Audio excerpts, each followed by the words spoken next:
টেবিলে পৌঁছাতে পৌঁছাতে রাত প্রায় 8:17 বেজে যায়। আমরা দেরি না করে লাশ গোসল দিয়ে অ্যাম্বুলেন্সে উঠিয়ে দেই। আজ রাতের মধ্যেই আমাদের গ্রামে গিয়ে পৌঁছতে হবে, আর জানাজার নামাজ আমাদের গ্রামেই অনুষ্ঠিত হবে। অ্যাম্বুলেন্সে আমাকে ও আমার মামাতো ভাই সিয়ামকে বসিয়ে দেয়া হয়, আর বাকিরা অন্য আরেকটি গাড়িতে চড়ে রওনা দেয়। টাঙ্গাইল শহর থেকে বের হয়ে আমরা এক নির্জন রাস্তা দিয়ে এগিয়ে চলেছি।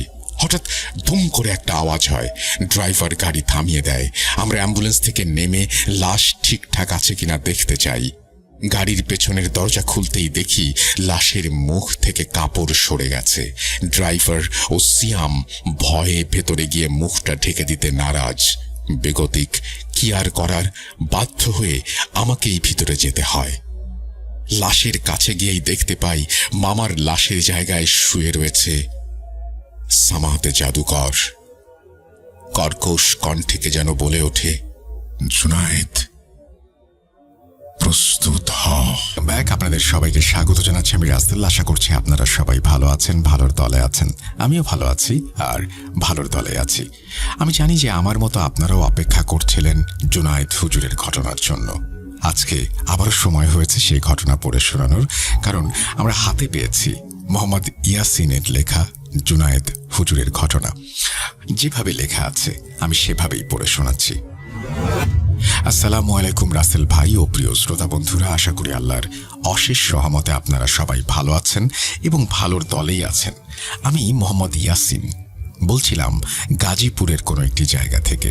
আজ জুনায়েদ হুজুরের ঘটনার দ্বিতীয় পর্ব নিয়ে হাজির হলাম। আশা করি আপনাদের ভালো লাগবে। ঘটনায় হওয়া ভুল ত্রুটিগুলো ক্ষমা সুন্দর দৃষ্টিতে দেখবেন। ঘটনা শুরুর পূর্বে একটু মনে করিয়ে দেই গত পর্বে কি হয়েছিল। গত পর্বে আমরা শুনিয়েছিলাম জুনায়েদ হুজুর কবরস্থানের মধ্যে আটকা পড়েছিলেন এবং তার সাথে দেখা হয়েছিল সামাদ জাদুকরের, এবং সামাদ জাদুকর ফিরে এসেছে তার পুরনো অপমানের প্রতিশোধ নেয়ার জন্য। জুনায়েদ হুজুর সেই কবরস্থান থেকে বের হওয়ার পর কেটে যায় প্রায় 1 মাস, আর এইখান থেকেই শুরু হয় ঘটনাটির দ্বিতীয় পর্ব। ঘন কালো জঙ্গল, জঙ্গলের মাঝখান দিয়ে আমি একাই হেঁটে চলেছি, বলছেন জুনায়েদ হুজুর। গলা শুকিয়ে কাঠ হয়ে গেছে। দূর থেকে একটা চিৎকার আমার কানে আসে। এক মুহূর্তের জন্য জমে বরফ হয়ে গিয়েছিলাম। ভয়ে আমার পা কাঁপছিল। আমি দিক বেদিক হয়ে ছোটা আরম্ভ করি। রাস্তা খুঁজে পাচ্ছিলাম না। হঠাৎ আমি পায়ে হোঁচট খেয়ে পড়ে যাই। আমার মুখ থেকে কোনো শব্দ বের হলো না। গায়ে কোনো জোর পাচ্ছিলাম না। পড়ে থাকা অবস্থায় মাথাটা একটু উঠিয়ে চারপাশে চোখ বুলালাম। দেখতে পেলাম আমার ঠিক সামনে গ্রামের সেই কেন্দ্রীয় কবরস্থান। আর একটু ভালো করে তাকাতেই দেখলাম একটা লোক কবরস্থানের ভেতরে দাঁড়িয়ে আছে। এবার আমি আস্তে আস্তে দাঁড়ানোর চেষ্টা করলাম। একটু সামনে এগিয়ে যেতেই দেখলাম সেই লোকটা আর কেউ না, সে হচ্ছে সামাদ জাদুকর। আমাকে দেখে অট্ট হাসিতে সে মেতে উঠল। আমি আর নড়াচড়া করতে পারছিলাম না। মনে হচ্ছিল আমি মূর্তির মতো শক্ত হয়ে গিয়েছি। হঠাৎ এক লাফে আমি বিছানায় উঠে বসি, আর আমার স্বপ্ন ভেঙে যায়। গলাটা শুকিয়ে একেবারে কাঠ। রাত তখন আনুমানিক 2:43। বুঝতে পারলাম পাশের টেবিলে পানির জগটা খালি। কি আর করার, উপায় না পেয়ে বিছানা থেকে উঠে হাঁটা দিলাম ডাইনিং এর দিকে। ডাইনিং টেবিলে এসেই ঢক ঢক করে কয়েক গ্লাস পানি খেয়ে ফেললাম। হঠাৎ আমার চোখ যায় রান্নাঘরের দিকে। চুলাটা জ্বালানো, কিন্তু এত রাতে রান্নাঘরে কে? 1 পা 2 পা করে এগিয়ে যাই রান্নাঘরের দিকে। দেখি মা রান্নাঘরে উল্টো দিক হয়ে দাঁড়িয়ে আছে। মা, এত রাতে তুমি কি রান্না করছো? এখনো ঘুমোওনি? মা আমাকে দেখে কোনো উত্তর দেয়নি। এভাবে কয়েকবার জিজ্ঞাসা করলাম, কিন্তু মা আমার কথায় কোনো পাত্তাই দিল না। শেষ পর্যন্ত কথার উত্তর না পেয়ে যেই আমার ঘরের দিকে পা বাড়ালাম, ঠিক তখনই কেউ আমার পায়ে সজোরে কামড় বসিয়ে দেয়। আমি এক চিৎকার দিয়ে নিচের দিকে তাকাতেই দেখি মায়ের মতোই কোনো একজন, কিন্তু মা নয়, সে হলো সামাদ জাদুকর। এরপর আমার আর কিছু মনে নেই। চোখ খুলে নিজেকে আবিষ্কার করি আমার বিছানায়। মা বাবা সহ আমার 7 জিনেরা আমার পাশেই দাঁড়িয়ে। পায়ে হাত দিয়ে বুঝতে পারি সেখানে না কোনো ব্যথা আর না কোনো কামড়ের দাগ রয়েছে। আমি জানতে চাই আমার কি হয়েছে। মা বলে, কাল রাতে হঠাৎ তোর চিৎকারের আওয়াজ শুনতে পাই, তাড়াতাড়ি ডাইনিং এসে দেখি তুই অজ্ঞান হয়ে পড়ে রয়েছিস। বলতো কি হয়েছে? আমি কোনো কথা বলতে পারলাম না। বাবাকে চিন্তা করতে মানা করি আর তাদের নিজ নিজ কাজে পাঠিয়ে দেই। আর দেরি না করে আমার জিনদের সাথে আলোচনায় বসি আর আমার সাথে ঘটা সমস্ত ঘটনা তাদের খুলে বলি। ইসমাইল বলে, হুজুর, সামাদ জাদুকর যখন এই গ্রামে এসেছিল তখনই সে অনেক বয়স্ক লোক ছিল। তারপর তাকে বন্দি করা হয়। আর এত বছর কেটে গেছে, তার বেঁচে থাকাটা কোনো যুক্তিযুক্ত কথা হবে বলতে মনে হয় না। ইদানিং আপনার মাথার উপর দিয়ে অনেক কাজের চাপ যাচ্ছে, তাই হয়তো এলোমেলো কিছু দেখেছেন। সকলেই ইসমাইলের কথার সাথে একমত হলো। আমিও এই বিষয়টা নিয়ে ভাবনা চিন্তা বাদ দিলাম। হঠাৎ খবর আসে আমার আপন বড় মামা মারা গিয়েছেন। তিনি সেই টাঙ্গাইলে বসবাস করেন আর টাঙ্গাইল থেকে আমাদের গ্রামে যেতে আসতে প্রায় 14 ঘন্টার মতো লাগে। তাই দেরি না করে আমরা সকলে রওনা দিই টাঙ্গাইলের উদ্দেশ্যে। টাঙ্গাইলে পৌঁছাতে পৌঁছাতে রাত প্রায় 8:17 বেজে যায়। আমরা দেরি না করে লাশ গোসল দিয়ে অ্যাম্বুলেন্সে উঠিয়ে দেই। আজ রাতের মধ্যেই আমাদের গ্রামে গিয়ে পৌঁছতে হবে আর জানাজার নামাজ আমাদের গ্রামেই অনুষ্ঠিত হবে। রাস্তা যাতে কোনো সমস্যা না হয় তাই অ্যাম্বুলেন্সে আমাকে ও আমার মামাতো ভাই সিয়ামকে বসিয়ে দেয়া হয় আর বাকিরা অন্য একটি গাড়িতে চড়ে রওনা দেয়। টাঙ্গাইল শহর থেকে বের হয়ে আমরা এক নির্জন রাস্তা দিয়ে এগিয়ে চলেছি। হঠাৎ থাম করে একটি আওয়াজ হয়। ড্রাইভার গাড়ি থামিয়ে দেয়। আমরা অ্যাম্বুলেন্স থেকে নেমে লাশ ঠিকঠাক আছে কিনা দেখতে যাই। গাড়ির পেছনের দরজা খুলতেই দেখি লাশের মুখ থেকে কাপড় সরে গিয়েছে। ড্রাইভার ও সিয়াম ভয়ে ভেতরে গিয়ে মুখটা ঢেকে দিতে নারাজ। বেগতিক কি আর করার, বাধ্য হয়ে আমাকেই ভেতরে যেতে হয়। লাশের কাছে যেতেই যা দেখতে পাই তা দেখার জন্য আমি মোটেও প্রস্তুত ছিলাম না। আমি দেখতে পাই মামার লাশের জায়গায় শুয়ে রয়েছিল সামাদ জাদুকর। ভয়ে আমার পিঠ দিয়ে ঠান্ডা বাতাস বয়ে যায়।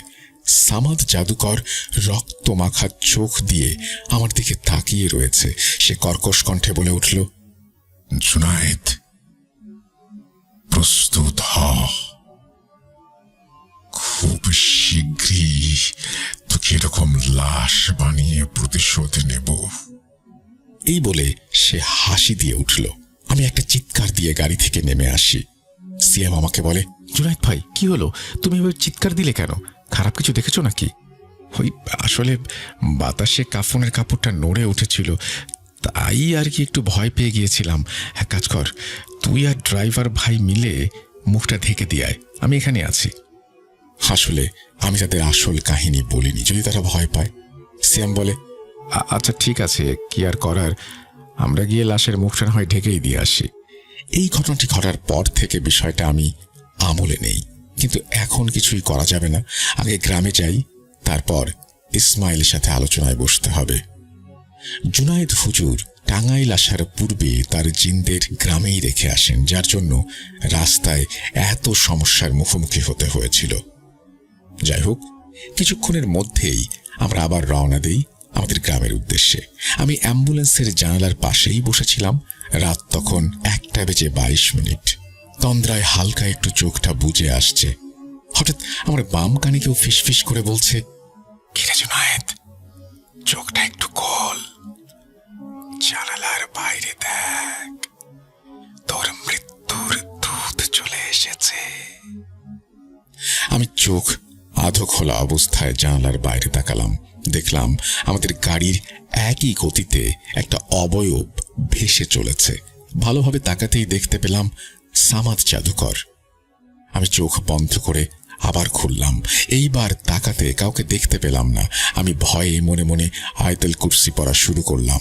আমরা যখন যমুনা সেতুর ঠিক মাঝামাঝি জায়গায় পৌঁছালাম, দেখতে পেলাম গাড়ির সামনে কুচকুচে কালো বেড়াল। ড্রাইভার জোরে ব্রেক করলো, কিন্তু ততক্ষণে বেড়ালটি গাড়ির চাকার নিচে চলে গেল। আমরা গাড়ি থেকে নামার সাহস পেলাম না। এবার আমি ড্রাইভারকে বলি, গাড়ি জোরে ছোটাও, যাই হয়ে যাক গ্রামে যাওয়ার আগ পর্যন্ত গাড়ি থামাবে না। সারা রাস্তা কোরআন তেলাওয়াতের অডিও শুনতে শুনতে বাড়ি পৌঁছাই। আল্লাহর রহমতের রাস্তায় আর তেমন কোনো সমস্যা হয় না। লাশ দাফনের সময় কেন যেন আমার মনে হচ্ছিল আমার মামাকে নয়, বরং আমাকে দাফন করা হচ্ছে। যাই হোক, আর দেরি না করে সেদিন রাতেই আমার জিনদের সাথে আলোচনায় বসে এবং সব ঘটনা খুলে বলি। ইসমাইল বলে, হুজুর, এই বিষয়ে আপনাকে আগেই বলেছি, কিন্তু আপনি বারবার সামাদ জাদুকরকে দেখতে পাচ্ছেন, বিষয়টা ঠিক হচ্ছে না। এবার আদনান বলে, হুজুর, এক কাজ করতে পারেন, আপনার মধ্যে খারাপ কিছু আছে কিনা তা আমলের মাধ্যমে পরীক্ষা করুন। শ্রোতা বন্ধুদের এই জিন পরীক্ষার আমলটা বলে দেই। এক গ্লাস পানির মধ্যে কিছু আয়াত পড়ে ফু দিয়ে পানিটা খেতে হবে। যদি পানিটা তিতা লাগে তার মানে জিনের আসর আছে, আর যদি টক লাগে তার মানে কালো জাদু করা হয়েছে, আর যদি সাধারণ পানির মতোই লাগে তাহলে কোনো সমস্যা নেই। আচ্ছা ঠিক আছে, পানি পান করার পর খেতে সাধারণ পানির মতোই লাগলো, তার মানে আমি সুস্থই আছি। ইসমাইল বলল, হুজুর, আপনি এই বিষয়টা নিয়ে এত ভাববেন না, সব ঠিক হয়ে যাবে ইনশাল্লাহ। কি আর করার, বিছানায় এসে শুয়ে পড়ি। রাত আনুমানিক 2:34। বিকট একটি আওয়াজে আমার ঘুম ভেঙে যায়। তড়ি ঘড়ি করে উঠে বাইরে এসে দেখি সব ঠিকঠাক আছে। হঠাৎ চোখ যায় বাড়ির উঠোনে থাকা বড় গাছটির দিকে। আমি দেখতে পাই বড়ই গাছটার নিচে সাদা কাপড়ে মোড়ানো কিছু একটা রাখা। আমি আস্তে আস্তে জিনিসটার দিকে এগিয়ে যাই। কাছে যেতেই দেখতে পাই ওই জিনিসটা আর কিছু না, একটা কাফনে মোড়ানো লাশ। ভয়ে আমার গায়ে কাঁটা দিয়ে ওঠে। আমি হালকা করে লাশের মুখ থেকে কাপড়টা সরিয়ে যা দেখতে পাই তা দেখার জন্য আমি মোটেও প্রস্তুত ছিলাম না। আমি দেখি কাপড়ে মোড়ানো লাশটা আমার নিজের। এক লাফে 2 পা পেছনে ফিরে আসি, কিন্তু এবার আমার আর ভয় লাগছিল না, বরং রাগ হচ্ছিল। কার এত বড় সাহস যে আমাকে ভয় দেখানোর চেষ্টা করছে? এবার নিচ থেকে এক মুঠ মাটি নিয়ে 3 কুল পড়ে মাটিতে ফুঁ দিয়ে লাশটার গায়ে ছুঁড়ে মারি। পলকের মধ্যে লাশটা অদৃশ্য হয়ে যায়। বুঝতে বাকি রইল না খুবই জিনেরা এরকম কাজ করছে, যদিও এরকম ঘটনা নতুন কিছু না। যাই হোক, সেদিনের মতো ঘরে গিয়ে ঘুমিয়ে যাই। ঘুমটা ভাঙল চেঁচামেচিতে। বাইরে এসে আব্বাকে বললাম, কি হচ্ছে, এত শোরগোল কিসের? আব্বা বলল, ওই পাশের গ্রামের মতিন চাচাকে ভয়ঙ্করভাবে হত্যা করা হয়েছে। মতিন চাচার মাথা বাদে পুরো শরীরকে নাকি টুকরো টুকরো করে মারা হয়েছে। শুনলাম পুলিশ এসেছে। ঘন্টা 2 পর মতিন চাচার গ্রামের বড় মসজিদের ইমাম সাহেব আমাদের বাড়িতে এলেন। আসসালামু আলাইকুম, হুজুর বাড়িতে আছেন? ওয়ালাইকুম সালাম। কে? ইমাম সাহেব নাকি? আসুন আসুন, ভেতরে আসুন। হুজুর, একটা বিষয় জানতে আপনার কাছে এলাম। কি জানতে চান বলুন। আচ্ছা হুজুর, এই যে মতিন চাচা মারা গেলেন, আপনার কি মনে হয় ওনার মৃত্যুটা একটু অদ্ভুত না? আসলে ইমাম সাহেব, স্বাভাবিক মৃত্যু তো আর একরকম হবে না সবার। হয়তো তিনি কোনো রকমের নাজায়েজ কাজে লিপ্ত ছিলেন, তাই এইরকম একটা মৃত্যুর সম্মুখীন হয়েছেন। হুজুর, একটা জিনিস, আপনার গ্রামে আসার সময় এই কবরস্থান চিনেন না? ওই যে কেন্দ্রীয় কবরস্থান, ওইখানে আমি সামাদ জাদুকরকে দেখেছি, যাকে 5 বছর আগে আপনাদের গ্রামে দেখেছিলাম। প্রথমে মনের ভুল ভেবে চোখ সরিয়ে নিয়েছিলাম, কিন্তু সামাদ জাদুকর আমার নাম ধরে ডাকার পরে আর কোনো সন্দেহ রইল না। এরপরে ইমাম সাহেবের সাথে সেটা নিয়ে কথা হলো। তো ইমাম সাহেব চলে যাওয়ার পর সামাদ জাদুকরের বিষয়টা আমি আমলে নেই, কিন্তু ইসমাইলকে বললে সে গুরুত্ব দেয় না। উপায় না পেয়ে আমার উস্তাদ মৌলানা আলী হোসেন সাহেবের কাছে যাই। বাসে করে রওনা দিলাম আমার উস্তাদের বাড়ির উদ্দেশ্যে। বাসে বসে ভাবছি, আল্লাহর রহমতে অনেক জিনে ধরা রোগীকে সুস্থ করলাম, কিন্তু আজ আমার জীবনে এক অজ্ঞাত লোকের জন্য বেঁচে থাকাই দায় হয়ে যাচ্ছে। যাই হোক, বিকেল 4টা নাগাদ আমি ওস্তাদের বাড়িতে এসে পৌঁছাই। ওস্তাদের বয়স আনুমানিক 78 বছর। রুমে গিয়ে ওনাকে সালাম দিলাম। আসসালামু আলাইকুম ওস্তাদ, কেমন আছেন? আমাকে চিনতে পেরেছেন? আমি আপনার ছাত্র জুনায়েদ। হুজুর ভারী কণ্ঠে বললেন, ওয়ালাইকুম আসসালাম। হ্যাঁ, তোমাকে চিনতে পেরেছি। জুনায়েদ বাবা, কেমন আছিস? আজ কত বছর পর দেখা করতে আসলি। উস্তাদ, এক মহা সংকটে পড়ে আপনার কাছে আসা। আমার বিশ্বাস আপনি পারবেন আমার সমস্যাটার সমাধান করতে। ঠিক আছে, বল কি সমস্যা হয়েছে। এই পর্যন্ত যা যা আমার সাথে ঘটেছে সব হুজুরকে খুলে বললাম। সব শুনে বললেন, সবই তো শুনলাম, তবে আমি কিছুই করতে পারবো না। আমি আমার জিন জুলহাসকে ডাকি, আশা করি সে তোর এই সমস্যার সমাধান করতে পারবে। আমি হ্যাঁ সূচক মাথা নাড়লাম। ওস্তাদজি মনে মনে কি যেন পড়তে শুরু করলেন। একটা আওয়াজ হলো এবং আওয়াজের মাধ্যমে ওস্তাদজির পাশের রুমের দরজা খুলে গেল। একটা আলোক রশ্মি ঘরে প্রবেশ করল। ওস্তাদজি বলে উঠলেন, জুলহাস, হে হচ্ছে আমার ছাত্র জুনায়েদ। সে বিপদে পড়ে আমার কাছে এসেছে। দেখো, তুমি যদি পারো এই সমস্যার সমাধান করতে। এইবার মিষ্টি সুরে জুলহাস বলে উঠল, হুজুর, আমি সব শুনেছি। জুনায়েদ হুজুর ও তার 7 জিনের ওপরে ভ্রম জাদু করা হয়েছে। যারা জানেন না এই ভ্রম জাদু কি, তাদের উদ্দেশ্যে বলছি। মানে ধরুন, যে কোনো অস্বাভাবিক ঘটনা, সাধারণ সমস্যা মনে করে আমলে না নেয়া। যে জাদু করে সে ইবলিসের মাধ্যমে জাদু করে। খোদ ইবলিসের শয়তান এই কাজে নিয়োজিত। আর সুযোগ পেলেই যার উপরে জাদু করা হয়েছে তাকে হত্যা করা হয়। এই জাদু মূলত 4টি কালো কুচকুচে কাক ও 2টি বিড়ালকে বলি দিয়ে সেই রক্ত সাদা পেঁচার গায়ে লাগিয়ে দেয়া হয়। তাহলেই এই ভয়ঙ্কর আমল সম্পূর্ণ হয়। আর সবচেয়ে বড় কথা হলো, যার উপরে জাদু করা হয়েছে সে কোনো খারাপ জিনকে দেখতে পায় না। জুলহাস আরো বলে, যদি এই জাদু কাটানো না যায় তাহলে বড় ক্ষতি হয়ে যাবে। জুলহাস এটা বলে চলে যায়। ওস্তাদজি আমাকে বললেন, জুনায়েদ, সবই তো শুনলে, যাও এইবার গিয়ে এই জাদুটা কাটাও। আর হ্যাঁ, এই কাজে তোমার 7 জিনকে সাথে রেখো। এরপর আমি চলে আসি। বাড়িতে এসে আমার 7 জিনদের সাথে আলোচনায় বসি এবং সব কথা খুলে বলি। সকলের মুখেই চিন্তার ছাপ স্পষ্ট। নিস্তব্ধতা ভেঙে ইসমাইল বলল, হুজুর, এর মানে আপনার সাথে সাথে যা ঘটেছে সেগুলো কোনো মনের ভুল নয়, বরং সত্য। তাহলে আর কি করার? জাদু ভাঙানোর জন্য সেই ভয়ঙ্কর আমল শুরু করতে হবে। তো আমল শুরু করতে হবে এক শুক্রবার থেকে পরের শুক্রবার পর্যন্ত। এক কথায় 1 সপ্তাহ টানা এই আমল চলবে। এই আমলে যারা জাদুতে আক্রান্ত তারা 7 বার কোন একটা সূরা পড়বে এবং তারপরে তিনি নিয়মটি বলেছেন, সেই নিয়মটি আমি আর বললাম না। তারপরে তিনি বলছেন, ঘটনায় ফিরে আসি। আমিও আমার 7 জিনেরা একটা পরিত্যক্ত বাড়িতে চলে আসি আমলটি সম্পূর্ণ করার জন্য। প্রথম দিন শুক্রবার। বাড়িটি ছিল দোতলা। সিদ্ধান্ত হলো 2য় তলাতেই আমলটি করা হবে। ঘরে ঢুকেই আয়াতুল কুরসির মাধ্যমে ঘরটি বন্ধ করে নেই। তারপর ঘরের 4 কোণে 4টি মোমবাতি জ্বালিয়ে দেই এবং ঘরের মেঝেতে 8টি বৃত্ত এঁকে নেই।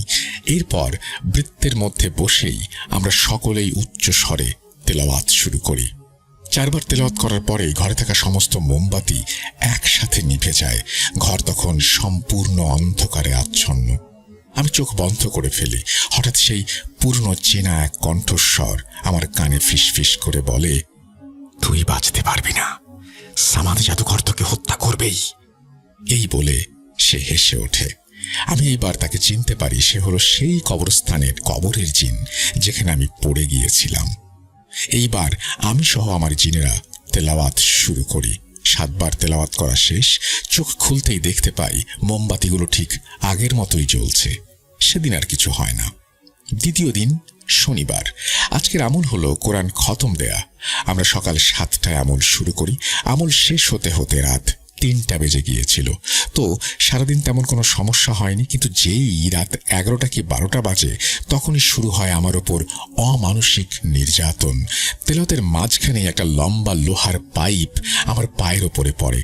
আমি জোরে চিৎকার দিয়ে উঠি, কিন্তু পড়া থামানো যাবে না। শত কষ্ট নিয়েও পড়ার দিকে মনোযোগ দেই। কয়েক মিনিটের জন্য পরিবেশ নিস্তব্ধতায় ডুবে যায়। খানিক পরে দূর থেকে একটা চেনা নারী পুরুষ মিশ্রিত কণ্ঠ আমি শুনতে পাই, যত কিছুই করিস না কেন লাভ নেই। আমার আর বুঝতে বাকি রইল না কণ্ঠস্বর যার সে আর কেউ না, সামাদ জাদুকর। অনেক কষ্টে আজকের মতো আমলটি শেষ করি। এরপর 4 দিন আমলে তেমন কোনো বাধা আসেনি। ওই টুকটাক আওয়াজ, দরজা বন্ধ করার শব্দ, ফিসফিস করে কথা বলার শব্দ শুনতে পেয়েছি। কিন্তু আসল ঘটনা ঘটে শেষের দিন রাতের বেলায়। দিন শেষ। আজকের দিনের আমল হলো ছাগলটিকে জবাই করা, রুকাইয়ার গোসল করা এবং সেই রক্তমাখা পেঁচাটিকে হত্যা করা। আমার জিনেরা আগেই সেই পেঁচাটিকে ধরে এনেছিল। আমরা দোয়া পড়ে সেই ছাগলটিকে জবাই করতে যাব, ঠিক তখনই একটি রক্তমাখা হাত আমার গলা চেপে ধরে। আমি পেছনে তাকাতেই দেখি নিজেকে। আমি নিজেই আমাকে হত্যার চেষ্টা করছি। এটা দেখার আগে আমার মৃত্যু হলো না কেন? ইসমাইল আমাকে বলল, হুজুর কি হয়েছে? সে কখন থেকে দেখছি আপনি এক মনে ভেবেই চলেছেন। ইসমাইলের কথা শোনার পর আমি বুঝতে পারছিলাম না আমার সাথে কি ঘটছে। যাই হোক, আমি আর দেরি না করে ছাগলটির গলায় ছুরি চালিয়ে দেই। কিন্তু যখন আমি এই কাজটি করছিলাম, আমি দেখতে পাচ্ছিলাম আমি ছাগলের জায়গায়। এরপর আমরা আরো কিছু কাজ করি, কিছু রিচুয়াল সম্পন্ন করি। তারপর ছাগলটি গরিব মানুষের মধ্যে বিলিয়ে দেই, আর ওই যে পেঁচা ছিল সেটিকে একটা জায়গায় কবর দেই। এই আমলের 3 দিন পর আমি আমার ওস্তাদের কাছ থেকে জানতে পারি আমরা ইবলিসের সেই ছেলেকে পরাস্ত করতে সমর্থ হয়েছি। আর আমরা এই ঘটনাটির পর সামাদ হুজুরকে আর কোথাও দেখতে পাইনি, কেউ দেখেনি। আর কোনো ঘটনার সম্মুখীন আমরা হইনি, আলহামদুলিল্লাহ। এই বলে জুনায়েদ হুজুর থামেন। তো এই ছিল ঘটনা। আশা করি আপনাদের ভালো লেগেছে। ইনশাল্লাহ আবারও দেখা হবে জুনায়েদ হুজুরের নতুন কোনো ঘটনায়। সবাই ভালো থাকবেন, সুস্থ থাকবেন। আল্লাহ হাফেজ। ব্যাগ আপনাদের সবাইকে স্বাগত জানাচ্ছি আমি রাসেল। আশা করছি আপনারা সবাই ভালো আছেন এবং ভালোর তলে আছেন। আমিও ভালো আছি আর ভালোর তলে আছি। যেভাবে লেখা আছে সেভাবেই পড়ে শোনাচ্ছি। রাসেল ভাই, ঘটনাটি সিলেক্টেড হলে আপনি পড়ে শোনাবেন। আমার নাম মিশু সাহা। আমার বাড়ি চট্টগ্রামের রাঙ্গুনিয়া থানার মজুমদার খিল গ্রামে। বর্তমানে চাকরির সুবাদে সৌদি আরবের দাম্মাম শহরে আছি। আমি এক সময় ভূত এফএম শুনতাম, মাঝখানে গ্যাপ হয়ে গিয়েছিল। পরে সৌদি আরবের রুমমেটদের থেকে শুনলাম ভূত.com শো চলছে এখন। সেই থেকে আবার শোনা শুরু। আমার খুব ইচ্ছে ছিল আমার সাথে ঘটে যাওয়া কিছু ঘটনা স্টুডিওতে এসে সবার সাথে শেয়ার করব, কিন্তু দেশের বাইরে চলে আসার কারণে সেটা সম্ভব হচ্ছে না। আমি এর আগেও 2টা ঘটনা লিখে পাঠিয়েছি, কিন্তু জানি না কি কারণে যেন সিলেক্টেড হয়নি। এই ঘটনাটি মূলত আমার ছোট ভাই, নাম সৌরভ দত্ত, তার কাছ থেকে নেয়া। কথা না বাড়িয়ে ঘটনায় যাওয়া যাক। আমাদের গ্রামে প্রতি বছরই আমাদের একটা পুজো হয়ে থাকে। প্রতি বছর পুজোতে স্টেজের কাজ করার জন্য শহর থেকে অনেক শিল্পী আসেন। প্রতি বছরের মতো এবছরও মানে 2025-এও 4 জন শিল্পী আসলেন স্টেজের কাজ করার জন্য। তাদের মধ্যে একজনের নাম ছিল সৌরভ দত্ত। আমাদের মন্দিরে আরেকটা অনুষ্ঠান চলার কারণে ওই 4 জন শিল্পীকে আমরা গ্রামের একপাশের একটা প্রাইমারি স্কুলে থাকার ব্যবস্থা করে দেই। তো খাওয়া দাওয়া শেষে তারা রাত 2টা অবধি কাজ করলো এবং তারপর ঘুমোতে গেল। পরদিন সন্ধ্যায় স্টেজের কাজ করার সময় আমাকে সৌরভ নামের ছেলেটা বলে উঠল, দাদা, ওই স্কুলটিতে মনে হয় কোনো সমস্যা আছে। আজকে রাতে আমাদের অন্য কোথাও থাকার ব্যবস্থা করে দিয়েন। আমি বললাম, কেন, কি ধরনের সমস্যা? সৌরভ বলল, যখন আমরা ঘুমানোর জন্য শুয়ে পড়লাম এর একটু পরেই আমরা স্কুলের পাশের ঝোপ থেকে কিছু শব্দ শুনতে পেলাম। এরপর আমাদের কানের কাছে একটা মেয়ের হাসির শব্দ আসলো এবং মনে হলো কেউ একজন স্কুলের সামনে দিয়ে হেঁটে চলে যাচ্ছে। এটা বলে সৌরভ থেমে গেল। আমি বললাম, তোমরা শহরে থাকো তো, তাই গ্রামের পরিবেশে একটু ভয় লাগছে, হয়তো তোমাদের মনের ভুল। আমি এটা বলাতে সৌরভ বলে উঠল, না দাদা, গ্রামে এরকম অনেক ভৌতিক ঘটনা ঘটে থাকে। আমার মামার সাথেও গ্রামে ঘটে যাওয়া একটা ঘটনা আছে। আমার মামা আমাকে ঘটনাটি বলেছিলেন। তারপর আমি বললাম, দেখি শোনাও তোমার ঘটনা। তারপর সে বলতে শুরু করলো। আমার মামার বাড়ি চট্টগ্রামের পটিয়াতে। মামার বাড়িতে মামা আর মামি থাকতেন শুধু। আমার মামা ব্যবসায়িক কাজে প্রায়ই শহরের বাইরে যেতেন এবং কাজ শেষে রাত হওয়ার আগেই ঘরে ফিরে আসতেন। তো একদিন মামা ব্যবসার কাজে প্রতিবারের মতো শহরে গিয়েছেন, কিন্তু সেদিন ফিরতে ফিরতে অনেক রাত হয়ে গিয়েছিল। রাত প্রায় 1টা বেজে গেছে। মানুষজন রাস্তায় তেমন ছিল না বললেই চলে। মামা হাঁটতে হাঁটতে প্রায় বাড়ির কাছাকাছি চলে এসেছিলেন। মামার বাড়ির খুব কাছেই একটা পুকুর ছিল। মামা যখন পুকুরের কাছে এসেছিলেন তখন নাকি মামা দেখলেন পুকুরে কেউ একজন কাপড় ধুচ্ছে। মামা বলে উঠলেন, এত রাতে কে পুকুরে? তখন পুকুর থেকে বলে উঠল, কাকা, আমি ধোপা, আচ্ছা, একটা কথা বলে রাখি, বাজারে একজন ধোপা ছিল যার বাড়ি ছিল মামার বাড়ির পাশেই। ওই ধোপার সাথে মামার খুব ভালো সম্পর্ক ছিল। ধোপাকে দেখে মামা পুকুরের ঘাটেই গল্প করতে বসে গেলেন। মামা বললেন, কিরে, তুই এত রাত্রে কাপড় ধুতে আসলি যে? তখন ধোপা মামাকে বলল, দোকান বন্ধ করতে দেরি হয়ে গিয়েছিল, তাই রাতের বেলাতে কাপড় ধুতে হচ্ছে। এরপর মামা প্রায় 1 ঘন্টা ধরে ধোপার সাথে নানা বিষয়ে গল্প করে যাচ্ছিল। এদিকে ধোপাও কাপড় ধুতে ধুতে মামার সাথে কথা বলছেন। এক সময় মামা ধোপাকে বলল, রাত অনেক হয়ে গেছে, তোর কাকি চিন্তা করবে, আমি বাড়ি যাই, তুই ওই বাকি কাপড়গুলো কালকে সকালে ধুয়ে নিস। সেটা বলে মামা বাড়ির দিকে হাঁটা শুরু করলেন। মামা বাড়িতে ঢুকতেই মামি প্রশ্ন করল, আজকে এত রাত হলো যে? তখন মামা বলল, আর বলো না, ধোপার কাণ্ড দেখেছ? এত রাতে পুকুরে কাপড় ধুতে গেছে। ওরে পুকুর ঘাটে দেখে একটু গল্প করছিলাম। মামি বলল, তুমি কোন ধোপাকে দেখেছ? মামা বলল, কেন, আমাদের পাশের পাড়ার ধোপা। এটা শুনে মামি মামাকে বলল, আচ্ছা, তুমি হাত মুখ ধুয়ে আসো, খাবার দিচ্ছি। মামা হাত মুখ ধুয়ে খাবার শেষ করে যখন রুমে গেল, তখন মামি বলল, তুমি কি আসলেই ধোপাকে দেখেছিলে? মা বলল, হ্যাঁ, আমি তোর সাথে অনেক কথা বললাম, এটাও বললাম যে রাতে আর কাপড় ধুস না, বাকি কাপড় সকালে ধুয়ে নিস, কিন্তু তুমি এত প্রশ্ন করছো কেন? তখন মামি মামাকে বলল, আমাদের পাশের পাড়ার ধোপা তো আজকে দুপুরে মারা গেছে।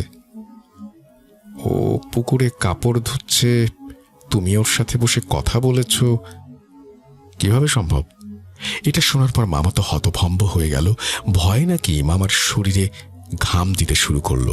মামা তখন মামিকে সহ নিজে টর্চ লাইট জ্বালিয়ে বাড়ির কাছে সেই পুকুর পাড়ে আবার চলে গিয়েছিলেন দেখতে।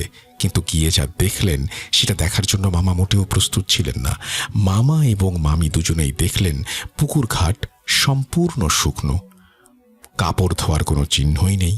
এটা দেখে মামা ভয়ে মামিকে নিয়ে ঘরে চলে গেলেন এবং পরদিন শিওর হওয়ার জন্য মামি মামাকে ধোপার চিতায় নিয়ে গেলেন। তখন ওই ধোপা চিতার আগুনে জ্বলছিল। এরপর মামার কিছুদিন খুব জ্বর ছিল, পরে অবশ্য মামা স্বাভাবিক হয়ে যায়। এই বলে সৌরভ তার ঘটনা শেষ করে।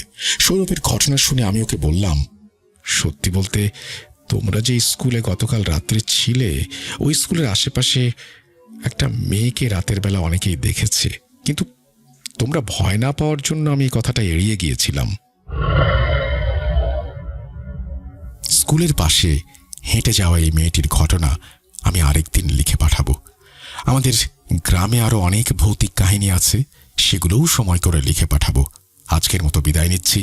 মিশু সাহা, সৌদি আরব। Thank you so much Mishu Saha, আপনি চমৎকার একটি ঘটনা পাঠিয়েছেন। আশা করছি ভবিষ্যতেও আপনার কাছ থেকে ঘটনা পাবো।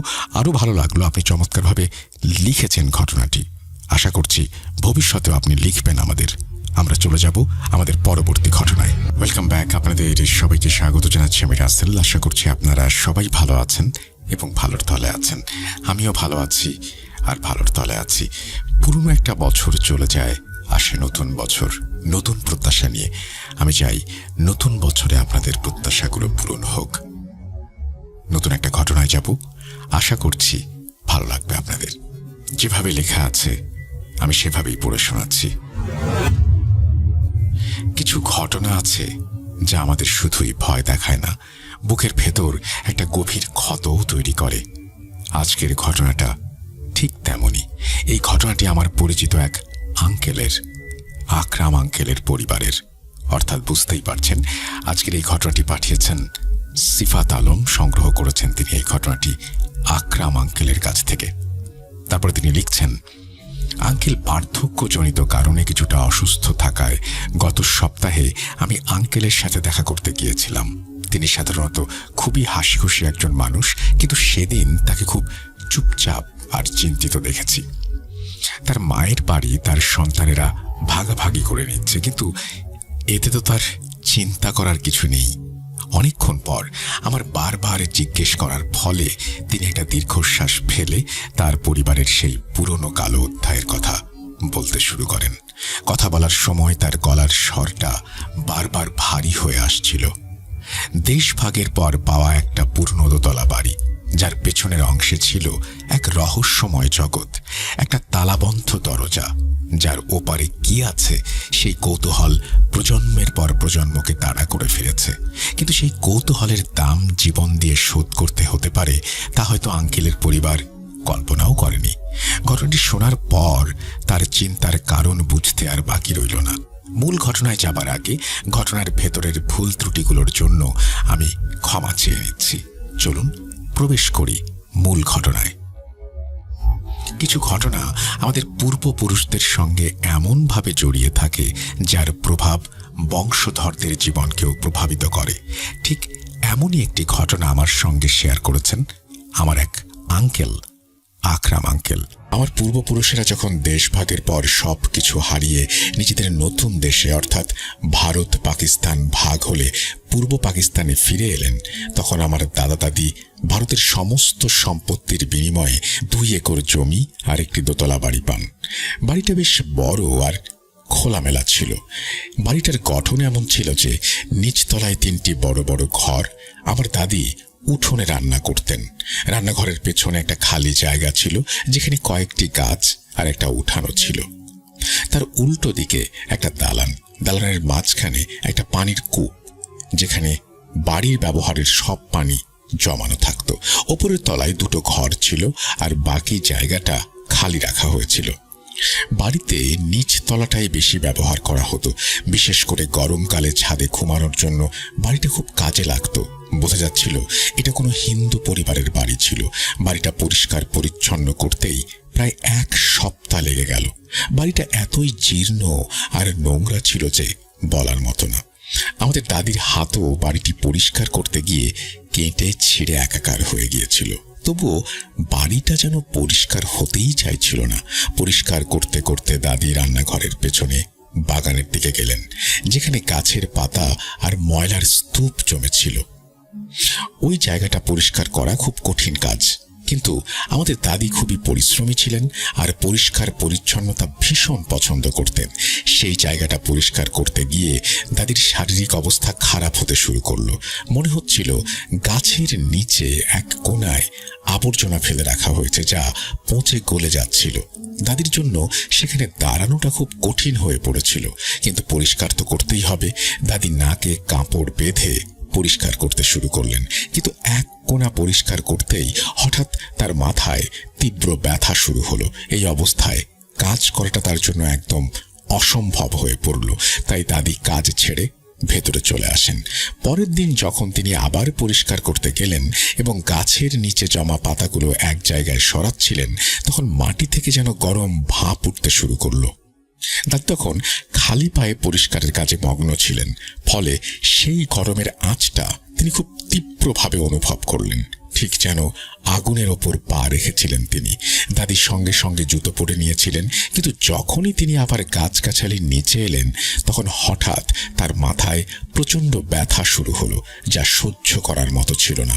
দাদি আবারও উঠে দাঁড়ালেন। দাদু এই অবস্থা দেখে বললেন, ওই অংশটা বাদ দাও, অন্য কাউকে ডেকে এনে জায়গাটা পরিষ্কার করিয়ে নেব, তুমি আর ওদিকে যেও না। দাদি ব্যথার চোটে একেবারে বিছানায় পড়ে গেলেন। মাথা ব্যথাটা এতটাই তীব্র ছিল যে কোনো কাজই তিনি করতে পারছিলেন না। তিনি বিশ্রাম নিলেন।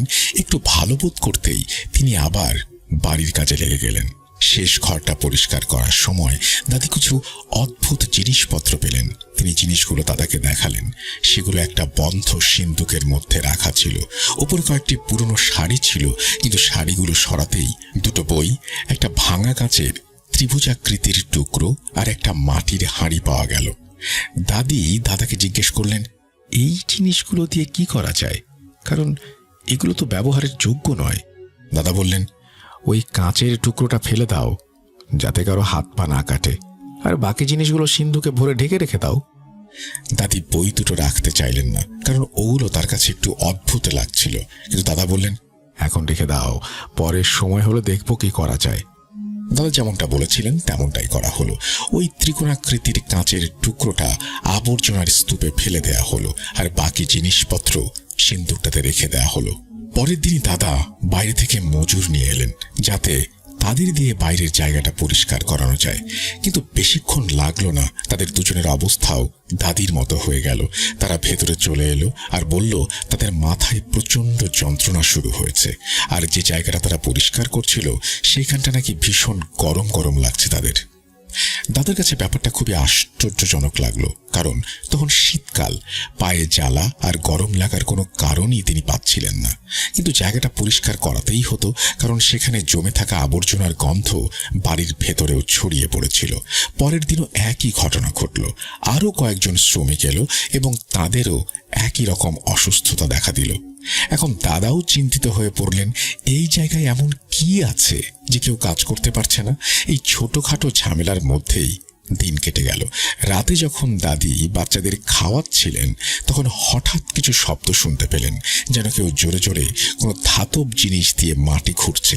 যখন দাদি বোঝার চেষ্টা করলেন শব্দটা কোত্থেকে আসছে, তখন মনে হলো ওইটা গাছের কাছ থেকে আসছে।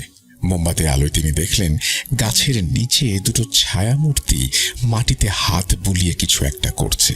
চারিদিকে অন্ধকার থাকায় দাদি এর চেয়ে বেশি আর কিছু দেখতে পেলেন না। আমাদের দাদি খুবই সাহসী মহিলা ছিলেন। তিনি পেছনের দিকে যাওয়ার রাস্তাটা ভালো করে দেখলেন। সেখানে একটা তালা লাগানো ছিল। বাড়ির ভেতর দিয়েই কেবল সেখানে যাওয়া যেত, বাইরে থেকে আসার কোনো রাস্তা ছিল না। এবার দাদির ভয় লাগতে শুরু করলো। এই ঘটনা প্রায় 2 মিনিট ধরে চলল। তারপর সেই শব্দগুলো হঠাৎ করেই থেমে গেল। এর মাঝে দাদা তার এক আত্মীয়ের বাড়িতে গিয়েছিলেন। যখন তিনি ফিরে এলেন, দাদি ভয়ে ভয়ে তাকে পুরো ঘটনাটা খুলে বলেন। দাদা কিছুটা ঘাবড়ালেন, কিন্তু দাদির সামনে নিজের ভয় প্রকাশ করলেন না। যেদিন দাদি সেই শব্দগুলো শুনেছিলেন, ঠিক তার পরের দিন দাদা সেই সময়ে বাড়িতেই ছিলেন। তখনই দাদার কানেও মাটির নিচ থেকে গর্জনের মতো শব্দ এলো। দাদা শান্ত থাকলেন এবং ভালো করে জায়গাটা পরীক্ষা করলেন, কিন্তু কিছুই দেখতে পেলেন না। তবে শব্দটা ঠিক ওই জায়গা থেকেই আসছিল। দাদা জোরে জোরে জিজ্ঞেস করলেন, কে ওখানে? দাদা জিজ্ঞেস করার সাথে সাথে সেই শব্দগুলো আরো বেড়ে গেল। দাদা আবার জিজ্ঞেস করলেন, কে ওখানে? সামনে আসুন। যখন দাদা সামনে আসুন বললেন, তখন তার হাতে থাকা লণ্ঠনটা নিজ থেকেই কাঁপতে শুরু করলো, অথচ কোনো বাতাস নেই। দাদু আরো চিন্তিত হয়ে পড়লেন এবং বাচ্চারা ভয়ে কাঁদতে শুরু করলো। হঠাৎ মনে হলো একটা ঝড় ঘরের ভেতরে ঢুকে পড়েছে, যদিও বাইরের আবহাওয়া একদম শান্ত। হঠাৎ গাছের ওপর থেকে পাথর পড়তে শুরু করলো, কিন্তু পাথর কারা ফেলছে দেখা যাচ্ছে না। কয়েকটা পাথর দাদু আর দাদির গায়ে এসেও লাগলো। তারা দুজন বাচ্চাদের নিয়ে দৌড়ে ঘরের ভেতরে চলে গেলেন। এরপর ঘরের ভেতরেও পাথরের বৃষ্টি শুরু হলো। একদিকে ঝড়ের তীব্র শব্দ, অন্যদিকে পাথরের আঘাত। পুরো বাড়ি যেন কাঁপতে লাগলো।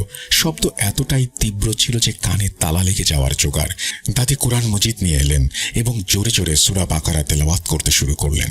দাদি অনবরত কোরআনের আয়াত পড়তে লাগলেন। চারিদিকে এক ভয়াবহ পরিবেশ তৈরি হলো, কিন্তু কোরআনের আয়াতের বরকতে সেই শব্দগুলো ধীরে ধীরে কমতে শুরু করলো। যখন শব্দ আর পাথর পড়া পুরোপুরি বন্ধ হয়ে গেল, তখন বাইরে গিয়ে দেখা গেল সবকিছু আগের মতো স্বাভাবিকই আছে। সেই ভয়ঙ্কর শব্দ শুনে মনে হচ্ছিল সবকিছু বুঝি ধ্বংস হয়ে যাবে, কিন্তু বাইরে সব ঠিকঠাক। বিশ্বাসই হচ্ছিল না যে কিছুক্ষণ আগে এখানে এমন ভয়ঙ্কর ঘটনা ঘটে গিয়েছে। দাদি আর শিশুরা খুব ভয় পেয়ে গিয়েছিল। দাদি পরিষ্কারভাবে বলে দিলেন যে তিনি এখানে থাকতে পারবেন না। অনেক দিন ধরেই এখানে এমন কিছু একটা ঘটছে যা সহ্য করা যায় না। দাদুও ভয় পেয়েছিলেন। তার ভয়টা হয়তো আরো বেশি ছিল, কিন্তু অন্য কোনো উপায়ও ছিল না। থাকতে তো এখানে হবেই। তখন দাদু বললেন, পরিষ্কার করার সময় যে সিন্দুকটা পাওয়া গিয়েছিল, সেটা একবার দেখা দরকার। সিন্দুকটা ভালো করে পরীক্ষা করা হলো। সেখানে দুটো বই, যেগুলো দেখতে কিছুটা অদ্ভুত। বইগুলোতে কিছু লেখা ছিল না, কয়েকটি নকশা আঁকা ছিল। কিছু গোলাকার চিহ্নের মধ্যে ত্রিভুজ তৈরি করা ছিল। এরকম আরো নানান ধরনের ছবি ছিল। বইয়ের শেষ পাতায় মানুষের মাথার খুলি আর হাড়ের ছবি দেওয়া ছিল। জানি না সেখানে আরো কি কি অদ্ভুত জিনিস ছিল। দাদাকে দেখে অসহায় মনে হচ্ছিল। বইগুলো দেখে তার সন্দেহ হচ্ছিল যে এগুলো হয়তো জাদুবিদ্যার বই, কিন্তু দাদা এসব বিষয়ে কিছু জানতেন না। তিনি বুঝতে পারছিলেন না এই বইগুলো দিয়ে কি করবেন। যদি ঘরের বাইরে ফেলে দেন, যেমনটা কাঁচের টুকরোটা ফেলে দিয়েছিলেন, তাহলে হয়তো সবকিছু আবার নতুন করে শুরু হবে। এখন যদি বইগুলো ফেলে দেওয়া হয়, তাহলে হয়তো আরো বড় কোনো বিপদ এসে পড়বে। দাদা বুঝতে পারছিলেন হয়তো এই সব কিছুর মধ্যে একটা যোগসূত্র আছে, কারণ সিন্দুকের মধ্যে থাকা কাঁচের টুকরোটা ফেলে দেওয়ার পর থেকেই এই সব অদ্ভুত শব্দ আসা শুরু হয়েছে। এদিকে দাদা চিন্তিত ছিলেন যে কার সঙ্গে এই বিষয়ে কথা বলবেন, কাকে দেখাবেন। তখন এমন পরিস্থিতি ছিল যে কিছু মানুষ একসঙ্গে ক্যাম্পে থাকতো, আর একটা বাড়িতে 10টা পরিবার একসাথে বাস করত, আর সবার অবস্থাই খুব খারাপ। এমন সময়ে এসব বিষয়ে জানে এমন মানুষের সন্ধান পাওয়া খুব কঠিন। অন্যদিকে দাদার ভয় ছিল যে এই ঘটনা যদি ফাঁস হয়ে যায় আর বাড়ির বাইরের লোকেরা জেনে যায়, তাহলে হয়তো আরো বড় সমস্যা তৈরি হবে। যে বাড়িটা এত সহায় সম্পত্তির বিনিময়ে পেয়েছেন, সেটাও হয়তো হাতছাড়া হয়ে যাবে। এরই মধ্যে একদিন সন্ধ্যা থেকে মাগরিবের পর মাটির নিচ থেকে অদ্ভুত শব্দ আসতে শুরু করলো, যা একটা নিয়মিত ব্যাপার হয়ে দাঁড়িয়েছিল। দাদা তখন সাময়িকভাবে বাড়ির পেছনের অংশে যাওয়া আসা পুরোপুরি বন্ধ করে দিলেন। পেছনে যাওয়ার রাস্তাটা এমনভাবে বন্ধ করা হলো যাতে ভুল করেও কেউ আর সেখানে যেতে না পারে। আর বাড়িতে প্রতিদিন কোরআন তেলাওয়াত করা শুরু হলো। দাদার কেরাত খুবই সুন্দর। তিনি জোরে জোরে কোরআন তেলাওয়াত করতেন আর ঘরের কোনায় কোনায় পানি ছিটিয়ে দিতেন। দিনের বেলায় দাদার পড়া পানি গাছের নিচেও ফেলে দেয়া হতো। এসব করার ফলে এতটা উপকার হলো যে সেই শব্দগুলো ধীরে ধীরে আসা বন্ধ করে দিল। তবুও দাদা দাদি প্রতিদিনই এই নিয়মগুলো পালন করতেন। এখন যেহেতু শব্দ আসা বন্ধ হয়ে গেছে, তাই দাদি দাদাকে বললেন যে তিনি পেছনের অংশটা আবার পরিষ্কার করতে চান, কারণ সেখান থেকে যে দুর্গন্ধটা আসছিল সেটাও দিন দিন বাড়ছে। তাই ওই অংশটা পরিষ্কার করা জরুরি। দাদা দাদিকে বললেন যে পরের দিন সকালে তিনি বাচ্চাদের তার বোনের বাড়িতে রেখে আসবেন, তারপর দাদিকে সঙ্গে নিয়ে ওই জায়গাটা পরিষ্কার করবেন, যাতে কাজটাও দ্রুত শেষ হয়। পরের দিন সকালেই দাদা দাদি আয়াতুল কুরসি পাঠ করে ওই জায়গায় ঢুকলেন আর পরিষ্কারের কাজ শুরু করলেন। আগে এখানে এলে যেমন জ্বালা পোড়া করতো বা মাথা ব্যথা হতো, আজ তেমন কিছু হলো না। কিন্তু পরিষ্কার করার সময় দাদার চোখ পড়ল যে বড় গাছটার নিচের মাটিটা কিছুটা উঁচু হয়ে আছে, যেন কেউ জায়গাটা খুঁড়েছিল। পরে মাটি চাপা দিলে যেমন হয় জমিটা একটু উঁচু নিচু থাকে, ঠিক তেমন লাগছিল। দাদার মনে সন্দেহ হলো যে এখানে কিছু একটা আছে। দাদা ভাবতে ভাবতে ওখান থেকে মাটি সরাতে শুরু করলেন। দাদি চিৎকার করে বললেন, ছেড়ে দাও, শুধু পরিষ্কার করো, আর এখান থেকে কিচ্ছু সরাবে না। তখন দাদা কোনো কিছুর তোয়াক্কা না করে বললেন, এই বাড়িতে যা ঘটছে আমার মনে হয় তার উৎস এইখানেই। দাদি বললেন, এমন ঝুঁকি নিয়ে এটা খুলো না, জানি না ভেতরে কি আছে। তখন দাদা দাদির কথা বুঝতে পারলেন এবং মাটি আবার আগের মতো করে দিলেন। তারা পরিষ্কার পরিচ্ছন্নতার কাজ শেষ করে সব আবর্জনা বাইরে ফেলে দিলেন। এবার কোনো সমস্যা ছাড়াই জায়গাটা একদম ভালোভাবে পরিষ্কার করা হয়ে গিয়েছিল। কিন্তু এর পরেই দাদার হাত আর আঙুলে প্রচণ্ড জ্বালা করতে শুরু করলো। সেই জ্বালা কোনোভাবেই কমছিল না। ডাক্তার দেখানো হলো, মলম লাগানো হলো, কিন্তু কোনো লাভ হলো না। সেই রাতে দাদা স্বপ্ন দেখে চিৎকার করে জেগে উঠলেন। তিনি কাঁপতে কাঁপতে দাদিকে তার স্বপ্নের কথা বললেন।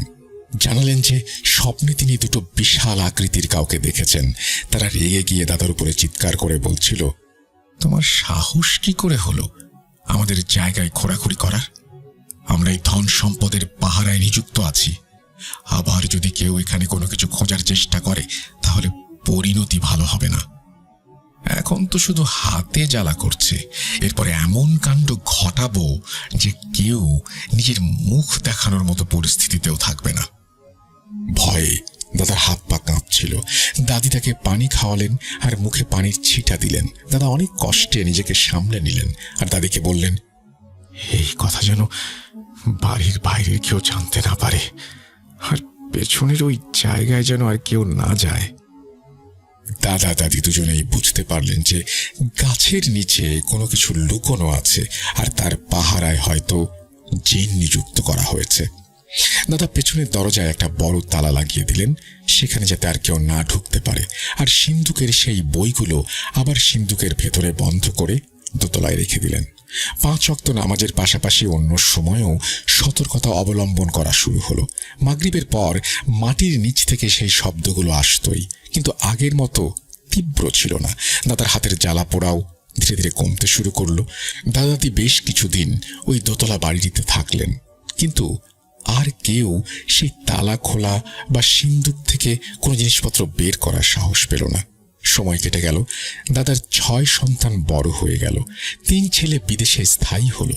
2 মেয়ের বিয়ে বড় পরিবারে হয়ে গেল, যাদের পরিবার বেশ সচ্ছল। আমার মায়ের বিয়েটাই শুধু খুব সাধারণ আর সাদামাটা হয়েছিল, কিন্তু আমার বাবার সঙ্গে বিয়ের পর জানা গেল বাবা মদ্যপ এবং বিভিন্ন নেশায় আসক্ত। আমার জন্মের পরেই মা বাবার থেকে আলাদা হয়ে গেলেন। তখন আমার মামা, খালা আর দাদা দাদি সবাই মিলে এই দোতলা বাড়িটা মায়ের নামে লিখে দিলেন, কারণ সবাই ততদিনে ভালোভাবে প্রতিষ্ঠিত ছিলেন আর কারো এই সম্পত্তির প্রয়োজন ছিল না। এভাবেই এই বাড়িটা মায়ের ভাগে এসে পড়ল। আমি বড় হয়ে গিয়েছিলাম, আর তখনও বাড়ির পেছনের বারান্দা থেকে সেই গর্জনের মতো শব্দ আসত। তারপর দাদা দাদির মৃত্যুর পর ঘটনা অন্যদিকে মোড় নিল। আমি উচ্চশিক্ষার জন্য বাইরে এলাম। আমার মা ওই বাড়িতে একা থাকতেন।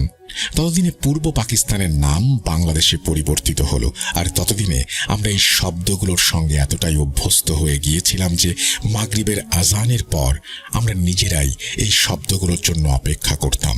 ওই বাড়ির সবাই নামাজি এবং ইবাদতকারী ছিল, তাই নতুন করে কোনো ভয়ঙ্কর ঘটনা আর ঘটেনি, কিন্তু সেই তালাবদ্ধ জায়গার রহস্যই থেকে গিয়েছিল।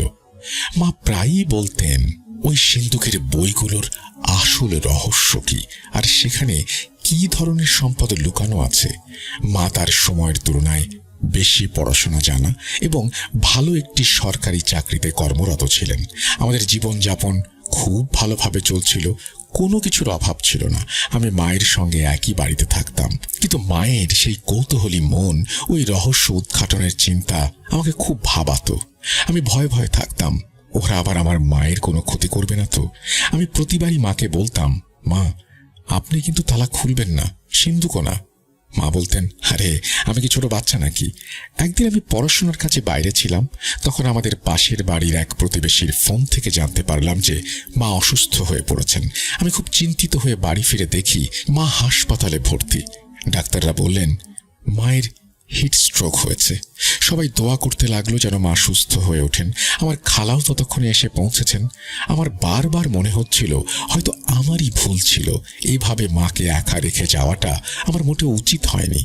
আমরা সবাই দোয়া করতে করতে ক্লান্ত হয়ে যাচ্ছিলাম। তখন আমার খালা বললেন, অন্য কোনো ব্যাপার নয় তো, তুমি একবার বাড়ি গিয়ে দেখে এসো তো পেছনের দরজার তালাটা খোলা কিনা। কারণ আমার মা প্রায়ই এমন কথা বলতেন। তিনি খুব জানতে আগ্রহী ছিলেন যে সেই গুপ্তধনের রহস্যটা আসলে কি, আর ওই বইগুলো কিসের। আমি ছোট খালাকে সঙ্গে নিয়ে তাড়াতাড়ি বাড়ি গেলাম, আর বাড়ি গিয়ে দেখলাম সত্যিই তালাটা খোলা। এক পাশে সিন্দুকটা রাখা ছিল, আর অন্যদিকে সেখানে মাটি খোঁড়ার চিহ্ন স্পষ্ট দেখা যাচ্ছিল। আমি মাথায় হাত দিয়ে বসে পড়লাম। মা এটা কি করে ফেললেন? আমরা তখন মায়ের জন্য যতটা দোয়া করতে পারতাম করেছি, কিন্তু মাকে বাঁচাতে পারলাম না।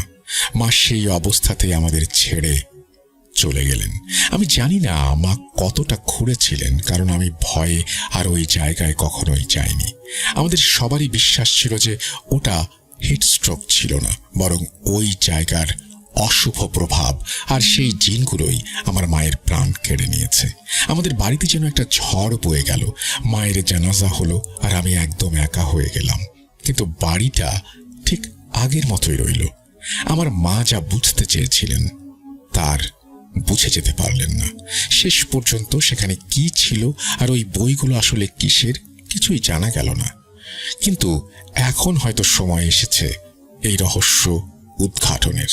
আল্লাহর ইচ্ছায় এমন হলো যে আমার বিশ্ববিদ্যালয়ের যে ছেলেটি আমার রুমমেট ছিল, তার বাবা আধ্যাত্মিক বিষয় নিয়ে অনেক কিছু জানতেন। আমি বিশ্ববিদ্যালয়ে থাকাকালীন এই সব ঘটনা জানিয়েছিলাম। তখন আমার মনে হলো এখন জানাটা খুব জরুরি হয়ে গেছে যে আসলে ওই জায়গায় কি লুকিয়ে আছে। তখন আমি আমার রুমমেটের সঙ্গে কথা বলে তার বাবার কাছে অনুরোধ করলাম। তিনি খুব ভালো মানুষ ছিলেন। আমার রুমমেট তার বাবাকে আগে থেকেই সবকিছু বলে রেখেছিল। তিনি আমাদের এলাকায় এসে বাড়িতে ঢুকে সেই বইগুলো দেখে বললেন, এগুলো সব বিভিন্ন চর্চার বই, যেগুলো জিনদের নিয়ন্ত্রণে রাখার জন্য আর তাদের দিয়ে কোনো কাজ করানোর জন্য ব্যবহার করা হয়, যাতে তারা আদেশ মেনে চলে। এই কাজগুলো বা এই সাধনাগুলো যেহেতু অন্যের ক্ষতি করার জন্য ব্যবহৃত হয়েছে, তাই এগুলো ফেলে দেয়া বা জ্বালিয়ে দেওয়ার নির্দেশ দেওয়া হয়েছে। এরপর তিনি পেছনের অংশে এগিয়ে গেলেন, কিছু একটা পড়ে ফু দিলেন, তারপর বললেন, আমাকে মাগরিব পর্যন্ত অপেক্ষা করতে হবে। যখন সেই শব্দগুলো আসবে তখনই আমি সঠিক ধারণা পাবো যে ঘটনা আসলে কি। মাগরিবের পর যখন শব্দ আসতে শুরু করলো তখন তিনি কিছু পড়তে শুরু করলেন এবং বললেন, যা হওয়ার তাই হয়েছে। তোমার মা তার জীবন দিয়ে এর মূল্য চুকিয়েছেন। যদি তোমার মা এই জায়গাটার পুরোটা খুঁড়ে ফেলতেন, তাহলে বিশ্বাস করো তোমাদের কেউই বাঁচত না। তোমাদের বাড়িতে এটা বড় বিপর্যয় নেমে আসতো। এখানে যারা আগে থাকতেন তাদের মধ্যে থাকা একটা হিন্দু মেয়ে তার সব গয়না আর কিছু দামি জিনিস একটা মাটির হাঁড়িতে ভরে এখানে পুঁতে রেখেছিল। আর ওই মেয়েটি জাদু টোনা আর কালো জাদুর বিদ্যায় খুব পারদর্শী ছিল। তাই তিনি এই হাঁড়ির পাহারার জন্য কিছু জিন নিযুক্ত করেছিলেন, যারা তার জাদুর অধীনে। যারা এখানে কাছে আসবে তারা ক্ষতিগ্রস্ত হবে। সুতরাং চেষ্টা করবে এই জায়গাটা বন্ধ রাখার এবং এর কাছে যেন কেউ না যায়। এখানে আর কেউই আপাতত আসবে না, কারণ তোমার মা ইতোমধ্যেই তার জীবন হারিয়েছেন। প্রতিটি কাজের একটা নির্দিষ্ট সময় থাকে। শয়তানি কাজ অনেক দীর্ঘ সময় ধরে চলে। যেমন এখানে একটা শয়তানি কাজ করা হয়েছে। দুটো বিশাল শক্তিশালী জিনকে এই জায়গার নিরাপত্তার জন্য এবং ধন সম্পদের পাহারা দেবার জন্য নিয়োগ করা হয়েছে। জিনদের আয়ু হাজার হাজার বছর হয়। যতদিন এই জিনেরা মারা না যাবে ততদিন এই ধন সম্পদ তাদের নিয়ন্ত্রণেই থাকবে এবং কেউ এটা বের করতে পারবে না। আর যদি কেউ এই জায়গাটা খোঁড়ার চেষ্টা করে তাহলে সে নিজের প্রাণ হারাবে। তাই এই চেষ্টা না করাই ভালো। আমার সামনেই তিনি বইগুলো জ্বালিয়ে দিলেন। আশ্চর্যের বিষয়, একদিকে বইগুলো জ্বলছিল আর অন্যদিকে কয়েকজন মহিলা জোরে জোরে কাঁদছিল। যতক্ষণ না বইয়ের শেষ পাতাটা পুড়ে ছাই হয়ে গেল ততক্ষণ পর্যন্ত সেই কান্না থামেনি।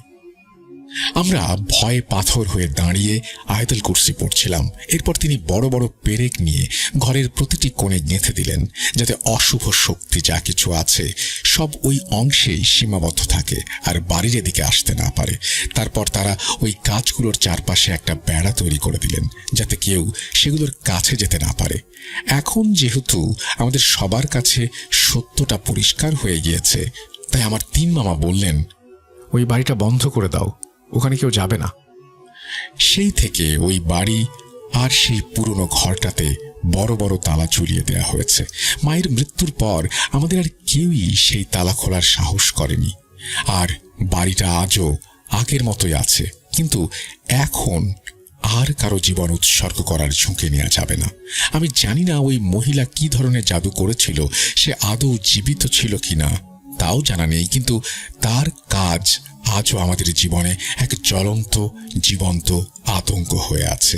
আমি শুধু এটুকু জানি যে ওখান থেকে আজও মাঝে মাঝে অদ্ভুত ঝনঝনানির মতো শব্দ আসে, যা আগের তুলনায় অনেকটাই দুর্বল। আমাদের রুমমেটের বাবার মতে হয়তো সেখানে একাধিক হাঁড়ি লুকানো আছে, আর যেহেতু জিনেরা সেগুলো রক্ষা করে তাই মাঝে মাঝে তারা তাদের অবস্থান পরিবর্তন করে, যার ফলে ওই মাটি থেকে ওই ধরনের শব্দ আসে। আজ পর্যন্ত কাউকে আমরা এই কথা বলিনি, কিন্তু মাঝে মাঝে মনে হয় কোনো আলেম টাইপের মানুষকে জিজ্ঞেস করা উচিত। তবে মায়ের মৃত্যুর পর থেকেই কেউ আর এই ঝুঁকি নিতে চায়নি। এই বলেই আকরাম আঙ্কেল তার ঘটনা শেষ করেছেন, সেই সাথে লেখা শেষ করেছেন সিফাত আলম। অসংখ্য ধন্যবাদ আপনাকে ঘটনা পাঠানোর জন্য। আশা করছি যারা শুনলেন তাদের কাছেও ভালো লেগেছে। আমরা চলে যাব আমাদের পরবর্তী ঘটনায়। কাম ব্যাক, আপনাদের সবাইকে স্বাগত জানাচ্ছি আমি রাসেল। আশা করছি আপনারা সবাই ভালো আছেন, ভালোর দলে আছেন। আমিও ভালো আছি আর ভালোর দলে আছি। আমরা বেশ কিছু ইমেল শুনলাম, এবার চলে যাব একটা অডিও ক্লিপে, এবং এই অডিও ক্লিপটি শুনলে আমি বিশ্বাস করি আপনাদের ভালো লাগবে। চলুন কথা না বাড়িয়ে শুরু করা যাক। আসসালামু আলাইকুম রাসেল ভাই এবং প্রিয় শ্রোতা বন্ধুরা, আশা করি সকলেই ভালো আছেন এবং সুস্থ আছেন। আমি মোহাম্মদ সাবিত আলম বলছি ময়মনসিংহ বিভাগ থেকে। আজকে যে ঘটনাটি আমি আপনাদেরকে শোনাবো সেটি আমার কাছে শেয়ার করেছেন ঢাকা থেকে সালমান ভাই। সালমান ভাইয়ের জীবনের এই অভিজ্ঞতাটি এতটাই শ্বাসরুদ্ধকর যে শোনার সময় হয়তোবা আপনার নিজেরও এই ঘটনাটা ফিল হতে পারে।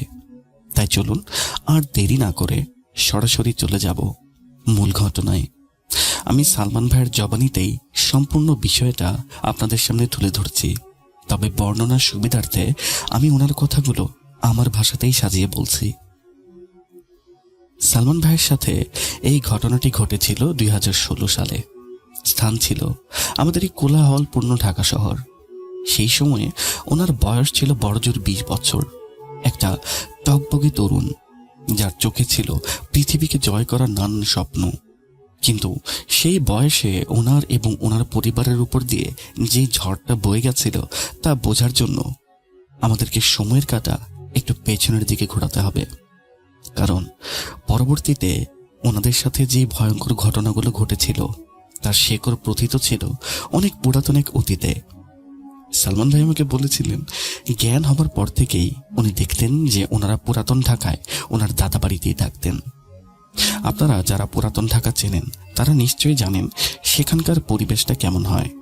সরু গলি, যেখানে সেখানে রিক্সা চলে, পাশ দিয়ে হেঁটে যাওয়ার জায়গা থাকে না, পুরাতন দালান কোঠা যার প্রতিটি ইটে লেগে থাকে শ্যাওলা বা ইতিহাসের গন্ধ।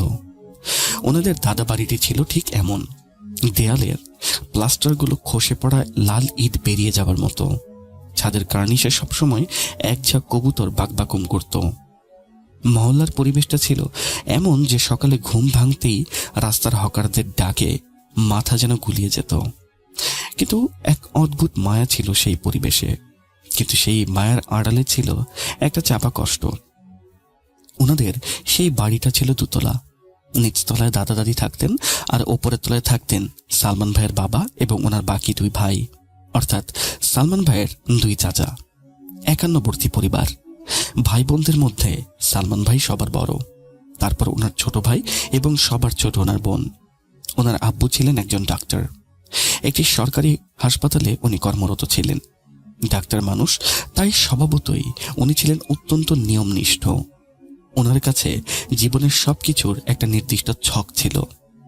পরিষ্কার পরিচ্ছন্নতা, মানসিক শান্তি, ধৈর্য, এই তিনটি জিনিস ওনার কাছে ছিল ওনার জীবনের সব থেকে গুরুত্বপূর্ণ।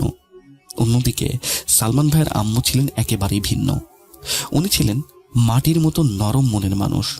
সংসারের যাবতীয় ঝড়ঝামেলা আর কাজের ভিড়ে উনি নিজেকে ডুবিয়ে রাখতেন। দাদার বাড়িতে সবাই একসাথে থাকলেও সেই একসাথে থাকার মধ্যেও ভালোবাসার থেকে মানসিক চাপ আর টেনশনটাই যেন বেশি ছিল। সালমান ভাইয়ের দুই চাচা এবং ওনার চাচিরা সবার মেজাজ ছিল সম্পূর্ণ আলাদা। বিশেষ করে বড় চাচি ছিলেন বেশ কড়া মেজাজের। ওনার কথার ধার ছিল খুব বেশি। কথায় কথায় উনি সালমান ভাইয়ের আম্মুর সাথে খটমট বাঁধিয়ে দিতেন। কখনো রান্নায় লবণের পরিমাণ নিয়ে, কখনো ডাইনিং টেবিলে পানি পড়ার তুচ্ছ বিষয় নিয়ে। কিন্তু সালমান ভাইয়ের মনে হতো এগুলো কেবল ওপরের অজুহাত। আসল সমস্যাটা হয়তোবা অন্য কোথাও। যৌথ পরিবারে বা বড় ফ্যামিলিতে একটা সুপ্ত অহংকার বা শ্রেষ্ঠত্বের লড়াই কাজ করে। সেটা হয়তোবা ভেতরে ভেতরে বড় হচ্ছিল।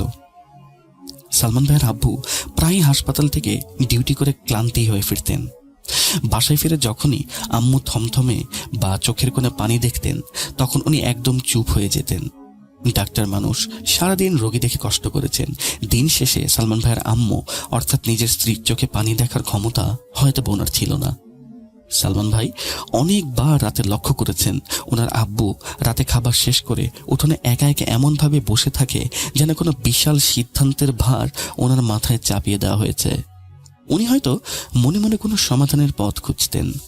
আম্মু মাঝে মাঝে লুকিয়ে কাঁদতেন যেন ছেলেমেয়েরা না দেখতে পারে।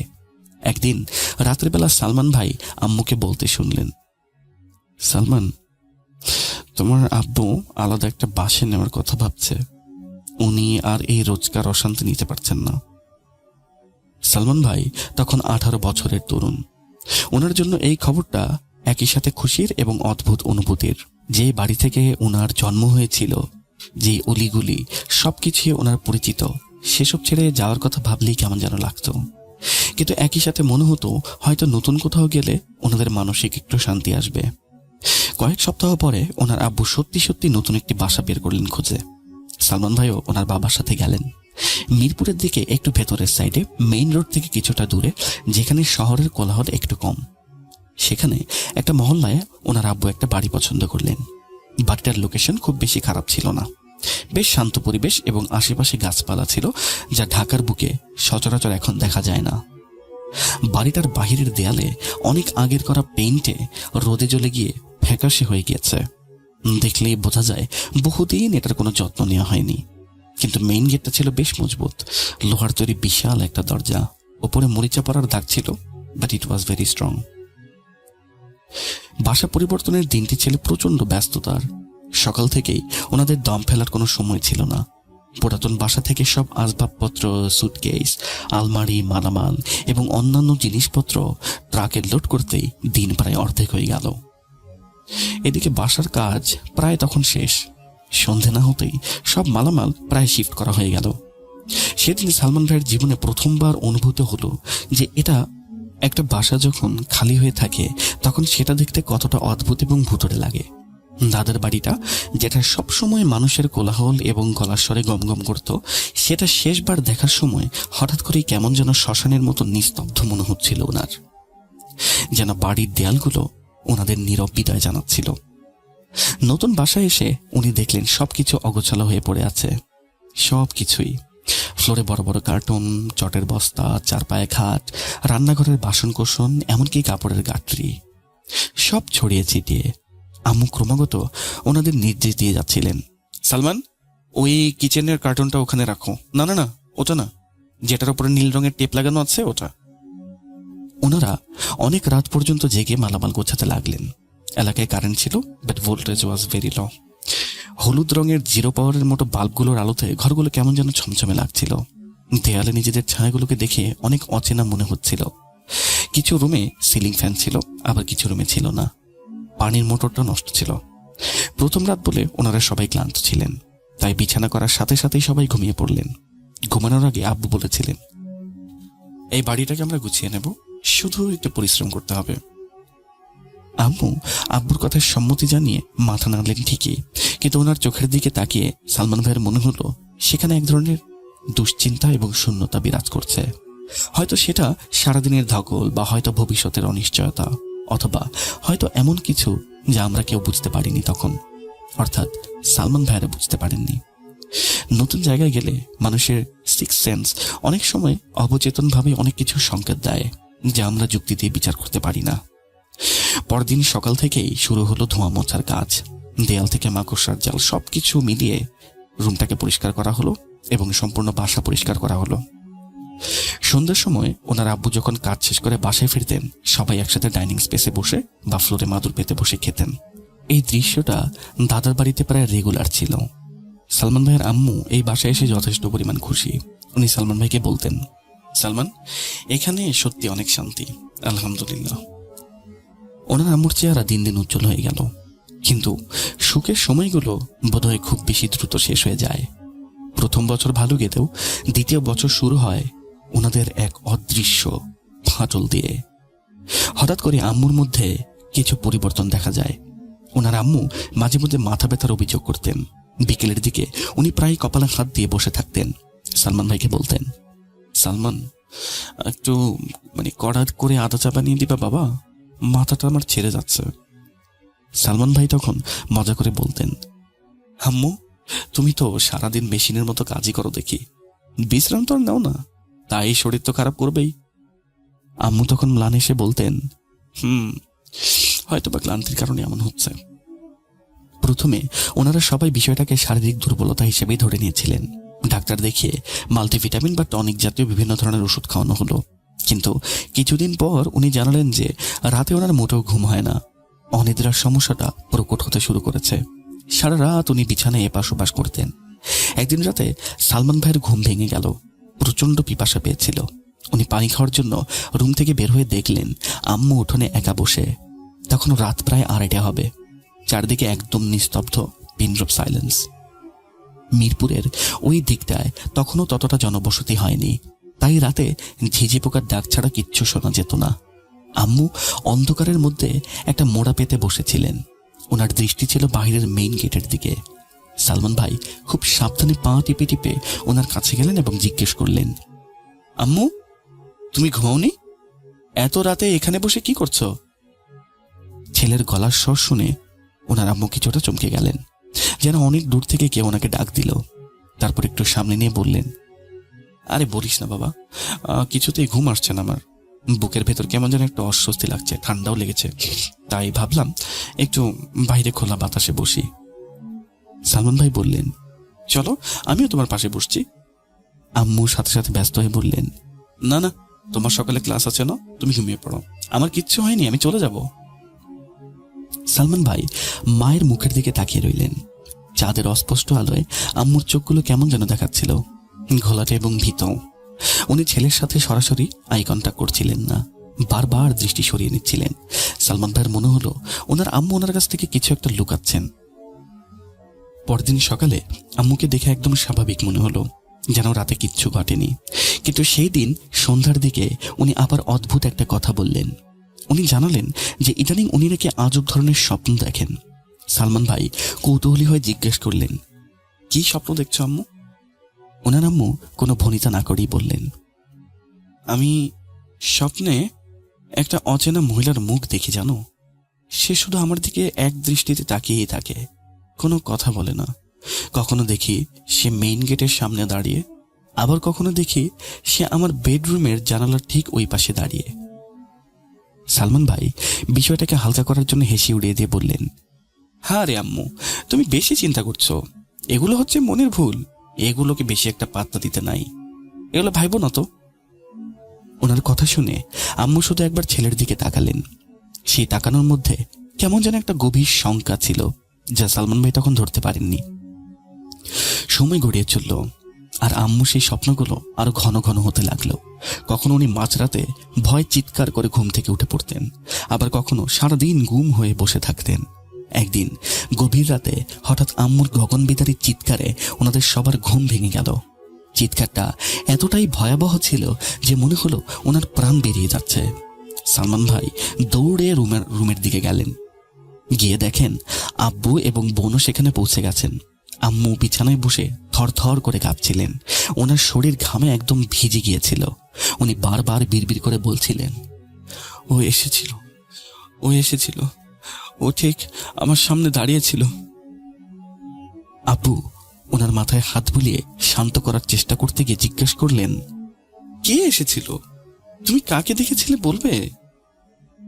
আম্মুর চোখগুলো তখন ভাবলেশহীন, শূন্য দৃষ্টিতে তাকিয়ে উনি বললেন, আমি জানি না, কিন্তু সে এসেছিল, সে আমাকে দেখছিল, কে ছিল আমি জানি না। তারপর উনি হঠাৎ করেই নিশ্চুপ হয়ে গেলেন। পরদিন সকালে আম্মুকে দেখে মনে হলো যেন রাতে কিচ্ছু ঘটেনি। উনি স্বাভাবিকভাবেই নাস্তা বানালেন, সবাইকে হাসি মুখে খাবার বেড়ে দিলেন। কিন্তু ওনার সেই হাসিতে কোথাও যেন একটা কৃত্রিমতা বিরাজ করছিল। মনে হচ্ছিল উনি জোর করে নিজেকে স্বাভাবিক প্রমাণ করার চেষ্টা করছেন, যেন ভেতরে কোনো এক তোলপাড়কে উনি সযত্নে চেপে রাখছেন। সালমান ভাই একটা জিনিস খেয়াল করলেন, আম্মুর রুমের দরজাটা ইদানিং প্রায় বন্ধ থাকে। উনি প্রায় বলতেন, তোমরা আমার রুমে কেউ এসো না, আমি নিজেই সব গুছিয়ে নেব। একদিন সালমান ভাই কৌতূহলবশত ওনার দরজায় কান পাতলেন। ভেতরের দৃশ্য না দেখলেও যা শুনলেন তা কিছুটা অদ্ভুত। আম্মু একা একা কথা বলছিলেন, যেন রুমের মধ্যে কেউ উপস্থিত আছে। পরের কিছুদিন পরিস্থিতি আরো জটিল হতে লাগলো। আম্মু কখনো খুব স্বাভাবিক আচরণ করতেন, আবার কখনো একদম পাথর হয়ে যেতেন। খাওয়া দাওয়ার প্রতি ওনার প্রচন্ড অনীহা তৈরি হলো। নিজের মনে বিড়বিড় করা আর রাতভর জেগে থাকাটা ওনার নিত্যদিনের অভ্যাসে পরিণত হলো। সালমান ভাই নিজেও ভয় রাতে ঘুমাতে পারতেন না। কখনো বই পড়ার ভান করে জেগে থাকতেন, কখনো বা কান খাড়া করে মায়ের রুমের দিকে মনোযোগ দিতেন। মাঝে মাঝে ওনার রুম থেকে ফিস ফিস করে কথা বলার সাউন্ড আসতো, খুবই নিচু স্বরে, যেন কোনো গোপন পরামর্শ চলছে। সেই ফিসফিসানি মানুষের গলার মতো মনে হতো না, বরং মনে হতো অন্য কেউ কথা বলছে, কোনো প্রাণী কথা বলছে। সালমান ভাই সাহস করে দরজার কাছে যেতেন, কিন্তু ভেতর থেকে শুধু আম্মুর গলা শোনা যেত, না আমি যাব না, আমাকে ছেড়ে দাও। আমি হাত জোর করে বলছি, আমাকে ছেড়ে দাও, আমি জোরে বলতে পারবো না, আমার ছেলেমেয়েরা শুনে ফেলবে। তারপর নেমে আসতো কবরের মতো নিস্তব্ধতা। একদিন রাতে সালমান ভাই আর চুপ থাকতে পারলেন না, আব্বুকে সব খুলে বললেন। ওনার আব্বু দীর্ঘশ্বাস ফেলে বললেন, সালমান, তোমার মা আসলে খুবই ক্লান্ত। এই সংসারের চাপ, আমাদের সবার খেয়াল রাখা, সব মিলিয়ে উনি মানসিকভাবে ভেঙে পড়েছেন। ওনার একটু বিশ্রাম দরকার। You get that? সালমান ভাই বাবার মুখের উপরে কোনো তর্ক করলেন না, কিন্তু ওনার মনের ভিতরে একটা সন্দেহ দানা বাঁধতে শুরু করলো। এটা যে শুধু সাধারণ কোনো ক্লান্তি বা বিষণ্ণতা নয়, সেটা ওনার ভেতরে অনুভূতি বারবার ওনাকে সতর্ক করে দিচ্ছিল। এভাবেই আরো 1 বছর কেটে গেল। 3য় বছরের শুরুতে এই অদ্ভুত ঘটনাগুলো আরো বেড়ে গেল। আম্মু এবার সরাসরি অভিযোগ করতে শুরু করলেন যে উনি বাসায় নানান আওয়াজ শুনতে পান। মাঝে মাঝেই উনি সালমান ভাইকে জিজ্ঞেস করতেন, সালমান, তুমি কি কাউকে দেখেছিলে বাবা? সালমান ভাই অবাক হয়ে বলতেন, না তো। কিন্তু কেন? উনি তখন খুব দৃঢ়ভাবে বলতেন, আমি স্পষ্ট শুনলাম কেউ যেন আমার নাম ধরে ডেকেছে, একদম কানের কাছে ফিস ফিস করে বলে। সালমান ভাই নিজেও কয়েকবার খেয়াল করলেন বাসায় কেমন যেন একটা ভারী ভাব বিরাজ করছে। সেই চিরচেনা নীরবতা আর শান্তি মনে হতো না, বরং মনে হতো নীরবতার আড়ালে কেউ একজন ঘাপটি মেরে বসে আছে, যেন হাজার হাজার অদৃশ্য চোখ তাদেরকে দেখছে। তারপর এক রাতে ওনারা সবাই ড্রয়িং রুমে বসেছিলেন। হঠাৎ আম্মু আর্তনাদ করে উঠলেন, তবে এবারের চিৎকার ভয়ের থেকে ব্যথার বেশি ছিল। সালমান ভাই দৌড়ে গিয়ে বললেন, আম্মু, কি হয়েছে? উনি খুব ধীর কণ্ঠে কাঁপতে কাঁপতে বললেন, ও ও আবার এসেছিল। সালমান ভাই জিজ্ঞেস করলেন, কে এসেছিল? কে আসে আম্মু? আম্মু মাথা নিচু করে মেঝের দিকে তাকিয়ে বললেন, আমি ওকে চিনি না, কিন্তু সে আমাকে চেনে, আমাকে খুব ভালো করে চেনে, জানিস?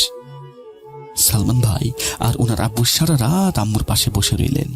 আব্বু যথেষ্ট চিন্তিত ছিলেন। এবার মুখে কিছু না বললেও ডাক্তার মানুষ হয়ে উনি বুঝতে পারছিলেন যে এই সমস্যার সমাধান চিকিৎসা বিজ্ঞানের বইতে নেই। এটা ওনাদের যুক্তির বাইরের কোনো বিষয়। এর কিছুদিন পর থেকে বাসার পরিবেশ দ্রুত বদলাতে লাগলো। ছোটখাটো সব জিনিসপত্র খুব অদ্ভুত আচরণ করতে লাগলো। কখনো রুমের লাইট নিজে থেকেই নিভে যেত, আবার কখনো মেইন গেটটা কোনো কারণ ছাড়াই ক্যাচ ক্যাচ শব্দ করে খুলে যেত, অথচ বাইরে কোনো বাতাস নেই। এক রাতে সালমান ভাই নিজের কানে শুনলেন ওনার রুমের দরজার বাহিরে বারান্দায় কেউ খুব ভারী পায়ে হাঁটছে। ধপ ধপ ধপ শব্দটা খুব ধীরলয়ে হতে থাকলো, কিন্তু স্পষ্ট ছিল। উনি সাহস সঞ্চয় করে দরজা খুললেন, কিন্তু বারান্দা ছিল একেবারেই ফাঁকা। শুধু আম্মুর রুমের লাইটটা জ্বলছিল আর ভেতরে থেকে লক করা ছিল। উনি ভাবলেন হয়তোবা আম্মু জেগে আছেন। পরের দিন সকালে আম্মুকে জিজ্ঞেস করলে উনি অদ্ভুতভাবে এড়িয়ে গেলেন। একটা বিষয় বারবার সালমান ভাইয়ের নজরে পড়ছিল। আম্মু যখন প্রায় সবসময় নিজের সাথে কথা বলেন, তারপর ভাঁজ করতে করতে, রান্না করার সময়, এমনকি বাথরুমে থাকার সময়ও সালমান ভাই যখন জিজ্ঞেস করতেন তখন তিনি চমকে উঠতেন। কই না তো, কার সাথে কথা বলবো, আমি তো সূরা পড়ছিলাম। ওনার শারীরিক অবস্থা মারাত্মকভাবে অবনতি হতে শুরু করলো। ফর্সা চেহারা একদম ফ্যাকাশে হলুদ হয়ে গেল, চোখের নিচের কালি গভীর দীর্ঘ দাগ পড়ল এবং গলার স্বরটাও কেমন যেন ভারী এবং কর্কশ হয়ে গেল। একদিন আব্বু দেরি না করে ওনার একজন নামকরা সাইকিয়াট্রিস্ট বা মানসিক রোগের ডাক্তারের কাছে নিয়ে গেলেন।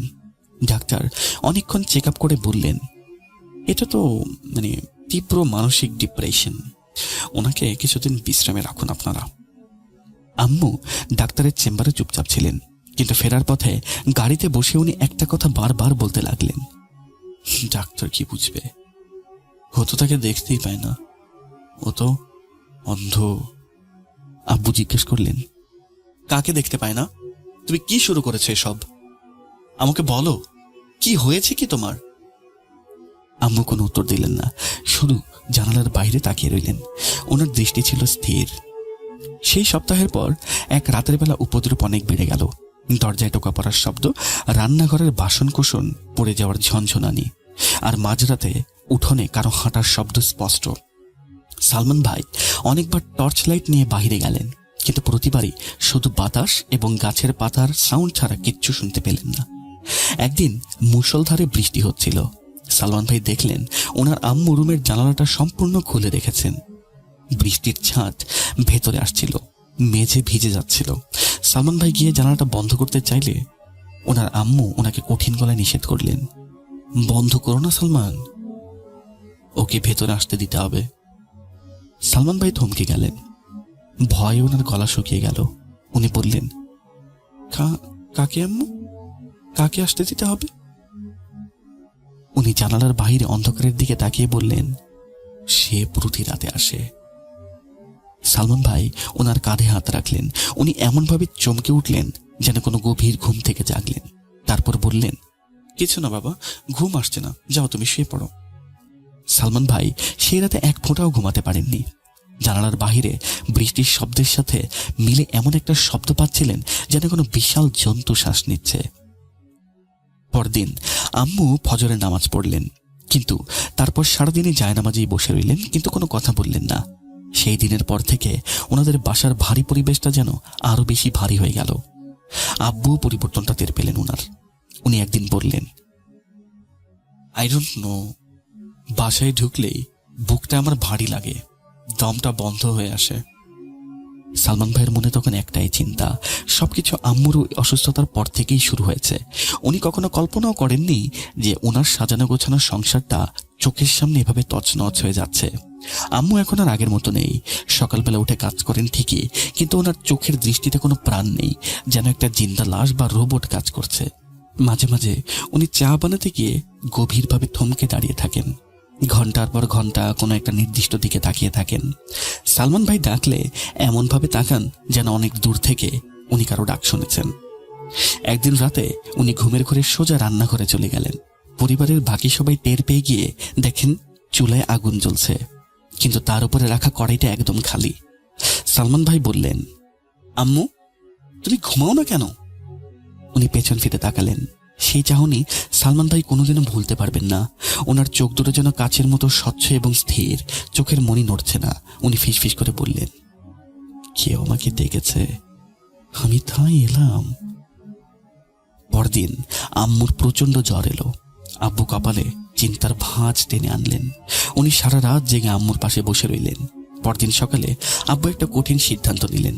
উনি বললেন, আমি একজন ভালো আলেম হুজুরকে খবর দিচ্ছি, ডাক্তারি বিদ্যা দিয়ে এটা হবে না, পরিস্থিতি আমার ভালো লাগছে না। তৃতীয় দিন আসরের নামাজের পরে একজন বয়স্ক হুজুর ওনাদের বাসায় এলেন। ওনার মুখে দাড়ি একদম সাদা, চেহারায় একটা নুরানি আভা আর প্রশান্তি ছিল। ওনার সাথে একজন কম বয়সী ছাত্র বা সহকারী ছিল। আম্মু তখন নিজের রুমে ছিলেন, চুপচাপ, কিন্তু ওনার ঠোঁটে একটা অদ্ভুত বাঁকা হাসি।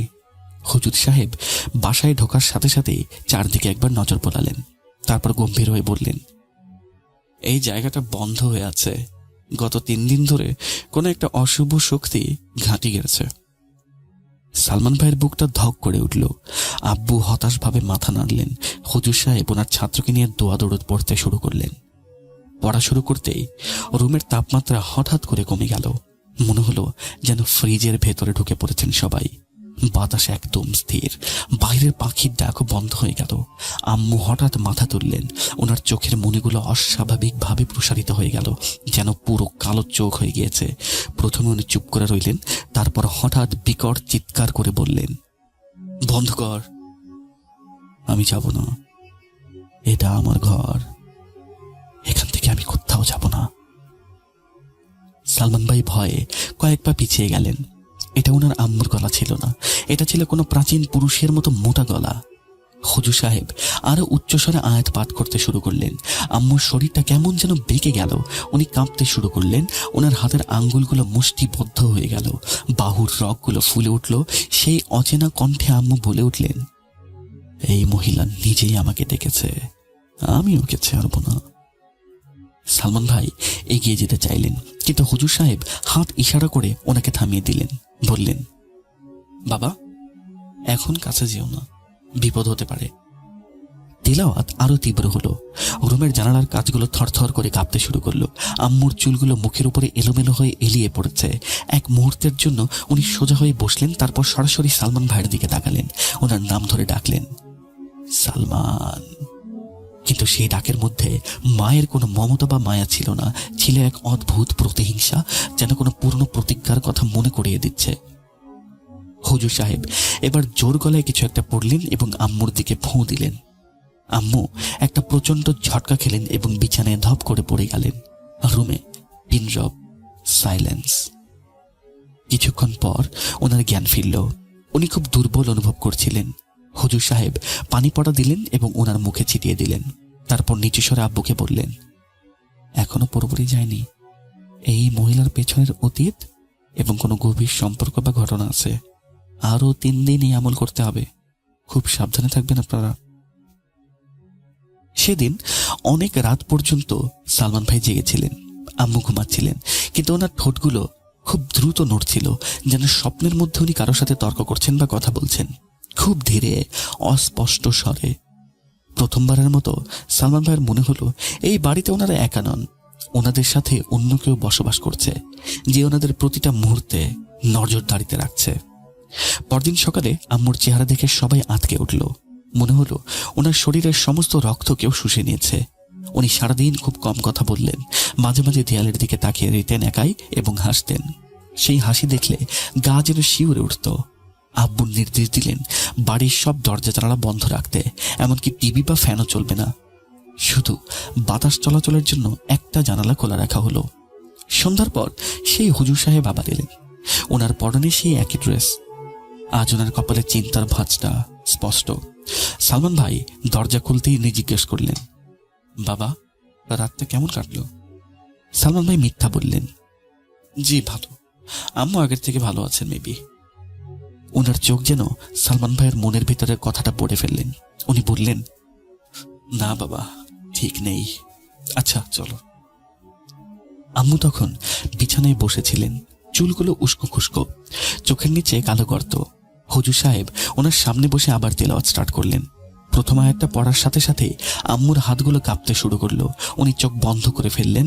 তারপর ওনার গলা দিয়ে সেই ভয়ঙ্কর আওয়াজ বের হলো, আমি বলেছিলাম না, তোমরা কেন বারবার আসছো? হুজুর সাহেব এবার আরো জোরে পড়তে শুরু করলেন। ওনার ছাত্রটি পানির বোতলে ফুঁ দিতে লাগলো।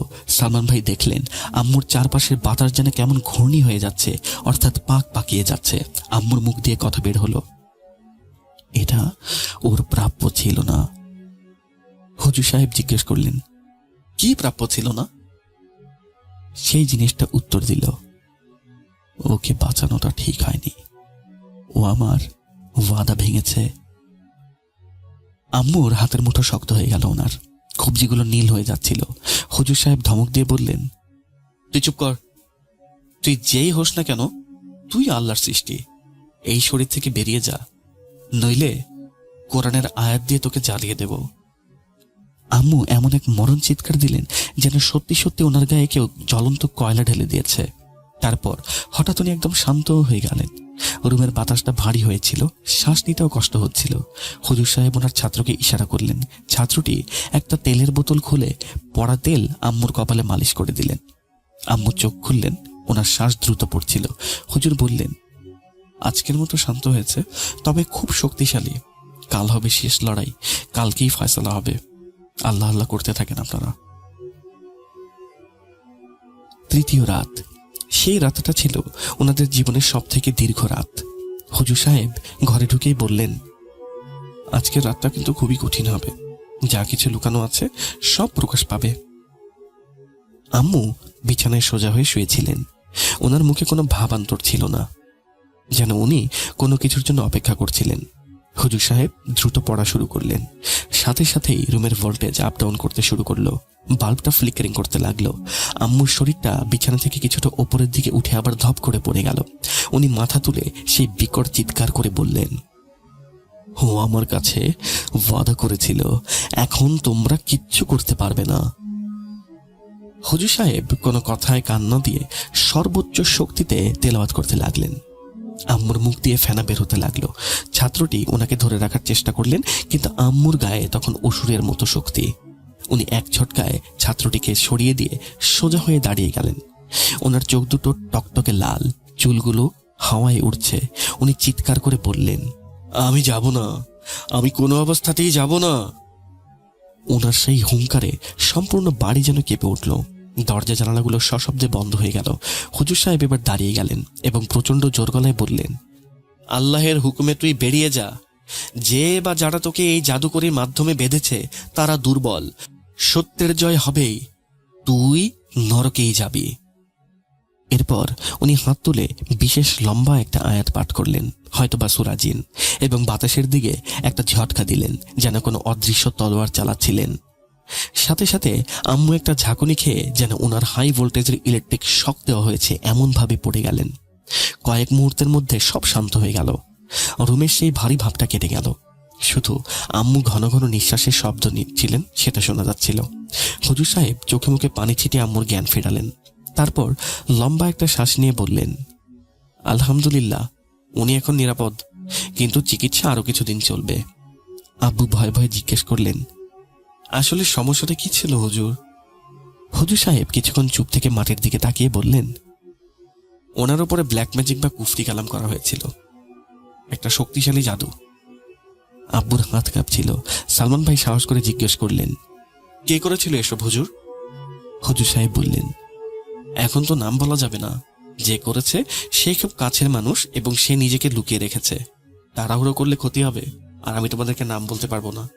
তোমরা যদি আন্দাজ করতে পারো সেটা জানতে পারবে। তবে এতটুকু বলতে পারি, উনি তোমাদের রক্তের সম্পর্কের কেউ। এই বলে উনি উঠে দাঁড়ালেন। ওনারা চলে যাবার সময়ও রুমের পরিবেশটা কেমন যেন অদ্ভুত লাগছিল। আম্মু ঘুমাচ্ছিলেন, কিন্তু ওনার মুখেও কেমন একটা বিজয়ের হাসি লেগেছিল, যেন ভেতরে উনি যুদ্ধ জিতে গেছেন।